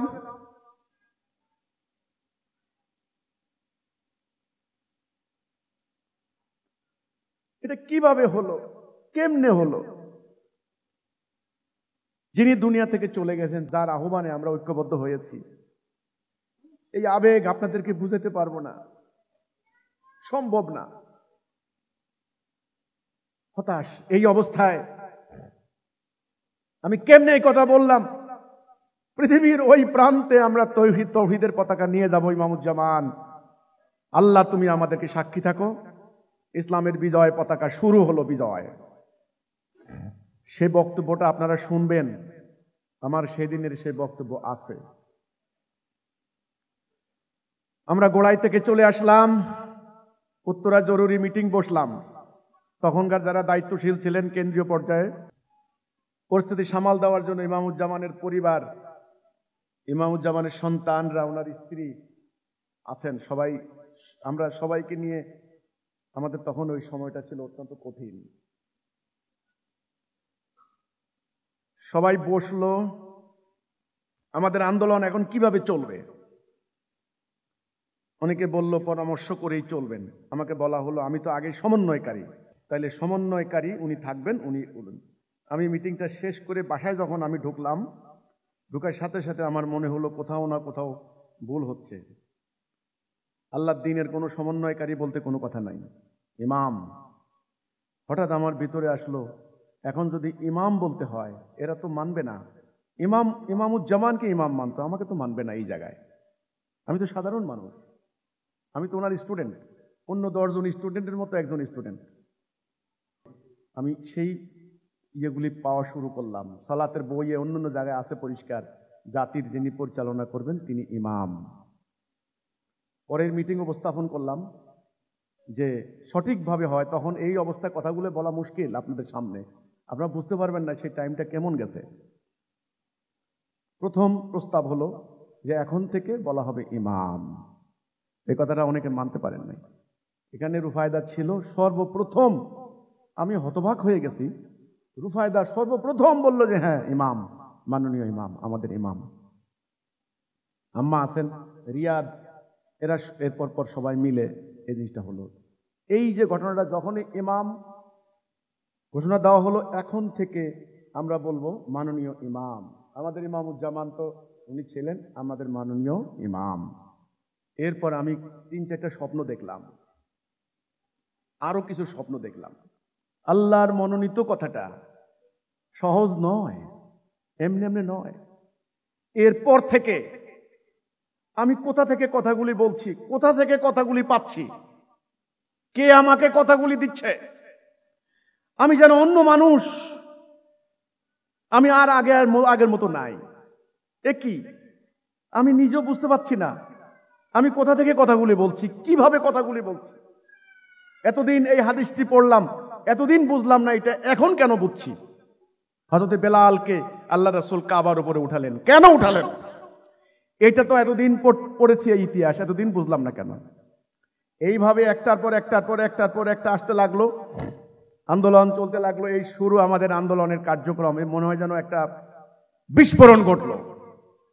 একদিন 124 জন লোক গ্রেপ্তার হয়েছে। 124 জন, 124, 124 জন। ওই সময় 124 জন গ্রেপ্তার হওয়া খেলাখালি নয়। যেই নামে তাকে গ্রেপ্তার করা হচ্ছে, যেই নামতেছে তাকে গ্রেপ্তার করা হচ্ছে। ঢাকার আমির ছিলেন হুমায়ুন কবির ভাই, এখন মিরপুর থাকেন। হুমায়ুন ভাই একদিন আমাকে বললেন যে ইমাম, আর তো কেউ নাই, সব তো অ্যারেস্ট হয়ে গেছে। আমি বললাম আমার কাপড় চোপড় রেডি করো, আমার ব্যাগ গুছাও, সর্বশেষ আমি আছি, আপনি আছেন না? আর কে কে আছেন সবাই রেডি হন। আমরা বাড়ি ঘরে ঘুমাবো না, আমরা জেলখানায় ঘুমাবো। যদি আমরা বাড়ি ঘরে ঘুমাই, আমাদেরকে নিষ্ঠুরভাবে নির্যাতন করা হবে। আর যদি আমরা জেলখানায় ঘুমাই, আমাদের জীবন নিরাপদ হবে, আল্লাহ বিজয়ী হবেন। এই সিদ্ধান্ত নিয়ে বললাম আমার কাপড় চোপড় গুছাইয়ে ব্যাগের মধ্যে রাখো। আমি সবসময় জেলে যাওয়ার জন্য একটা কাপড় চোপড় গুছিয়ে রাখতাম। এরই মধ্যে শুরু হলো সারা বাংলাদেশে আন্দোলনের কার্যক্রম শুরু। আমার চ্যালেঞ্জ শুরু হয়ে গেল সামনে, জেল থেকে মুক্তি করা, জামিন দেওয়া, মানে চতুর্দিকে কাজ। এখন এই কাজের সঙ্গে সঙ্গে কথাগুলা কি হবে, চতুর্দিক থেকে কথাগুলো আসা শুরু হলো। আপনি বিশ্বাস করতে পারবেন না, বিস্ময়কর ঘটনা। আমার মতো সাধারণ মানুষ এই কথাগুলি কে দিয়েছেন? আজকে শুধু এইটুকু এখানেই বললাম, বাকি কথা পরে বলবো যদি সময় থাকে। আপনারা আজকে আন্দোলন এই পর্যন্ত এসেছে আন্তর্জাতিকভাবে। আজকে হিজবুত তাওহীদ একটা আলোচিত আন্দোলন। ইমামুজ্জামান আমাদেরকে রাস্তায় উঠে দিয়ে গেছেন। এই রাস্তা যত একদিন যাবে, আপনারা সেই রাস্তাকে নির্মাণ করবেন, প্রথমে ছিল কাঁচা রাস্তা, পরে ইট বিছানো হয়েছে, তারপরে সেখানে কঙ্গর ফালানো হবে, তারপরে সেটাকে আরো কার্পেটিং হতে হতে হতে হতে এই রাস্তা এত মজবুত হবে, এত প্রসারিত হবে, এই রাস্তায় 1000 টন ওজনের ট্রাক যাবে, এই রাস্তা খালি মজবুত হবে। এই রাস্তা ইমামুজ্জামান নির্মাণ করে দিয়েছেন, আপনারা সেই রাস্তা নির্মাণের জন্য রাস্তায় নামলেন। আনুগত্যের এই পর্যায়ে কথাগুলি এই জন্যে বললাম, আমার আনুগত্যের ব্যাপারে আমি আপনাকে জোর করব না, কখনো জোর করব না। আপনি যাই আমার বিরোধিতা করেন, আমি কিচ্ছু বলবো না, আপনার খুশি, আপনার মুখের মধ্যে আমি তালা দেব না। আপনি আমার সমালোচনা করেন, কত হুজুর করতেছে, তাতে আমি কিছু বলি না। আপনি ফেসবুকে আমার বিরুদ্ধে কথা বলেন, আমার এই দোষ, ওই দোষ, ওই দোষ, এই দোষ, এই দোষ, এই দোষ, এই দোষ বলেন, আমার কোনো আপত্তি নাই। কিন্তু আমি বলতে চাই, হিজবুত তাওহীদ আন্দোলন পরিচালনার ক্ষেত্রে প্রতিটা মুহূর্তে আমি আল্লাহর সাহায্য পেয়েছি।